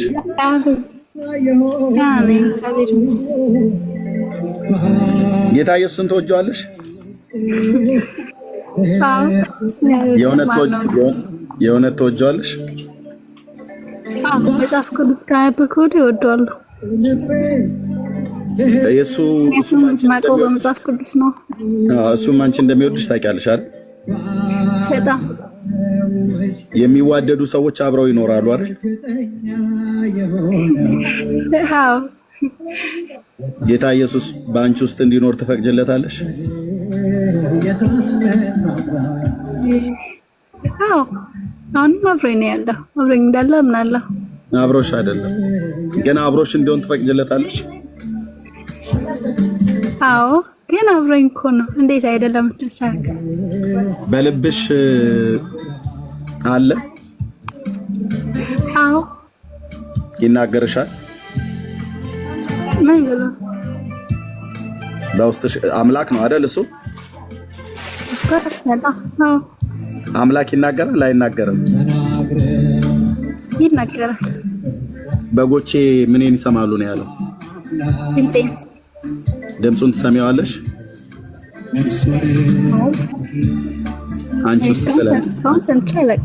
አንቺ ውስጥ ስለሌለ ማለት ነው ሐሲዬ። ግን አንቺ ውስጥ ኖሮ በድምፁ እንዲናገርሽ ትፈልጊያለሽ? አዎ። ትፈቅጂለታለሽ? እሱ ወደ እኔ ነኝ እያለ ስለሚልሽ ነው። እንዳትጠፊ። የእሱን መውደድ ቃላት ሊያብራራ አይችልም። አንቺ ታውቂዋለሽ። በቀራንዮ መስቀል ላይ እርቃኑን ተሰቅሎ ለእኔም ላንቺም ሲሰቃይ ፍቅሩን በዛ ገልጦታል። ስለዚህ በውስጥሽ ቢኖር ኖሮ በእኔ ውስጥ አለ ብለሽ ባልሽበት መሰረት እርግጠኛ ትሆኚ ነበር ማለት ነው። አሁን በመዝሙሩ እንደምንዘምረው የጌታ መንፈስ በአንቺ ውስጥ ቢኖር ልብሽ እርግጠኛ ይሆን ነበር እሱ በአንቺ ውስጥ እንዳለ። እሱ በአንቺ ውስጥ እንዳለ በልብሽ እርግጠኛ ከሆንሽ ልብሽ ቤተ መቅደስ ነውና እሱ በአንቺ ውስጥ ከኖረ እሱ አምላክ ነውና በጎቼ ድምፄን ይሰማሉ ብሎ ባለበት መሰረት ድምፁን ትሰሚው ነበር። ድምፁን ያልሰማሽው እሱ በአንቺ ውስጥ ስለሌለ፣ እሱ በአንቺ ውስጥ ያልኖረው አንቺ ስላልፈቀድሽለት። ተወጀዋለሽ፣ አልፈቀድሽለት። ያ ቀን ዛሬ እንዲሆን ትፈልጊያለሽ? አብሮኝ እንዳለ ነው ማምነው እኮ። አብሮሽ አለ፣ ግን አብሮ አለ ብለሽ ታያለሽ። አንቺ ነሽ ባፍሽ የምትይው። እንደሌለ እኮ ምስክሩ ያው ራስሽ ነሽ። አለት ያለሽ መኖሩን ግን ከአንቺ ጋራ መኖሩን በምንም አይነት ምልክት አያሳይሽም። መኖሩን በምን ነው ላረጋግጠው? በልብሽ ውስጥ ሲኖር ምንድነው የሚሆነው ነው ያልኩሽ። በጎቼ ምንን ይሰማሉ ነው ያለው። ልቤ ውስጥ ና ግባ ኑር ብለሽ ፈቅደሽለት ታውቂያለሽ? በጸሎት አሲዬ እንዳትዋሽ እንዳትዋሽ። ይዋሽ አይደለም። በልቤ ውስጥ ና ኑር እኔም ካንተ ጋር ልኑር ብለሽ ለምነሽው ታውቂያለሽ? ኤርሚ እውነት ለመናገር መጽሐፍ ቅዱስ እያነበብኩ ነው። ስለዚህ በጣም ከሱ ጋር መሆን እፈልጋለሁኝ። በቃ ያ ቀን አሁን የሆነ ጌታ ኢየሱስ ይለምንሻል። የእውነቱን ነው የምነግርሽ። እሺ ላንቹ ትድኝ ዘንድ ላንቹ ከጥፋት ታመልጪ ዘንድ ማለት ነው። አሲ ጌታ ኢየሱስ ክርስቶስን ለመቀበል የውርደት ያህል ነገር እንዲሰማን ያደረገ ሰይጣን ነው። እንዲሰማን ያደረገ ያደግንበት ያነበርበት ማህበረሰብ ነው። ኃጢአት እንኳን ለመስራት ጉድ አንድ ሰሞን ነው ብለው ሰዎች ተቀጣጥረው ኃጢአትን ይሰራሉ። ቢወራ አንድ ሰሞን ነው ብለው ማለት ነው። ጌታን ስትቀበይ የሰይጣኑ ማለት የሰዎችም ማለት ስምሽን ሊያጠለሹ ሊያጠፉ ይችላሉ። አንቺ ሰዎች ብለው የሚሉሽን አይደለም ማየት ያለብሽ። ጌታ ለአንቺ ምን እንዳደረገ ከገባሽና አንቺ ጌታን ምን ያህል እንደምትወጁ ከገባሽ የምትወጁ ጌታ በአንቺ ትልቅ ስፍራ ብለሽ ከምትሰጪው በልብሽ ውስጥ እንዲኖር ትፈቅድለታለሽ ማለት ነው። ለምንድነው በልብሽ ብዬ የምልሽ? በመዝሙር መጽሐፍት ላይ እናንተ መኳንንት በሮችን ክፈቱ ይላል። ለምን ይከፈት ብለን ስንጠይቅ የክብር ንጉሥ ይግባ ይላል። ታስታውሻለሽ ይሄን ቃል ንጉሡ ዳዊት የተናገረው?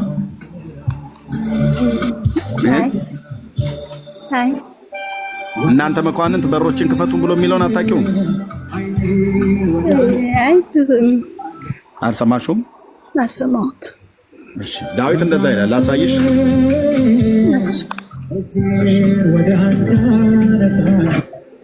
ሃሌሉያ የታመንክ አምላክ ነህ፣ የታመንክ አምላክ። ኦኬ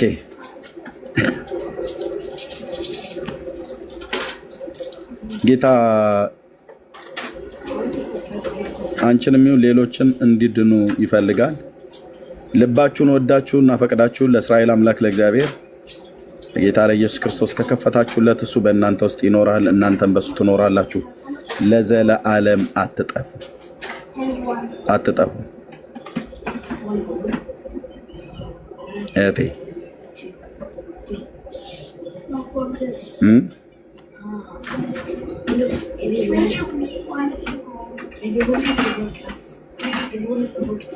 ከነዚህ መኳንንቶች አንዷ አንቺ ነሽና በሮችን ክፈችለት። እሺ መዝሙር 24 እስኪ አውጪው ወይ ለዚህ እንደዚህ ካሜራ ከፍቼ ላሳይሽ መስለኛል።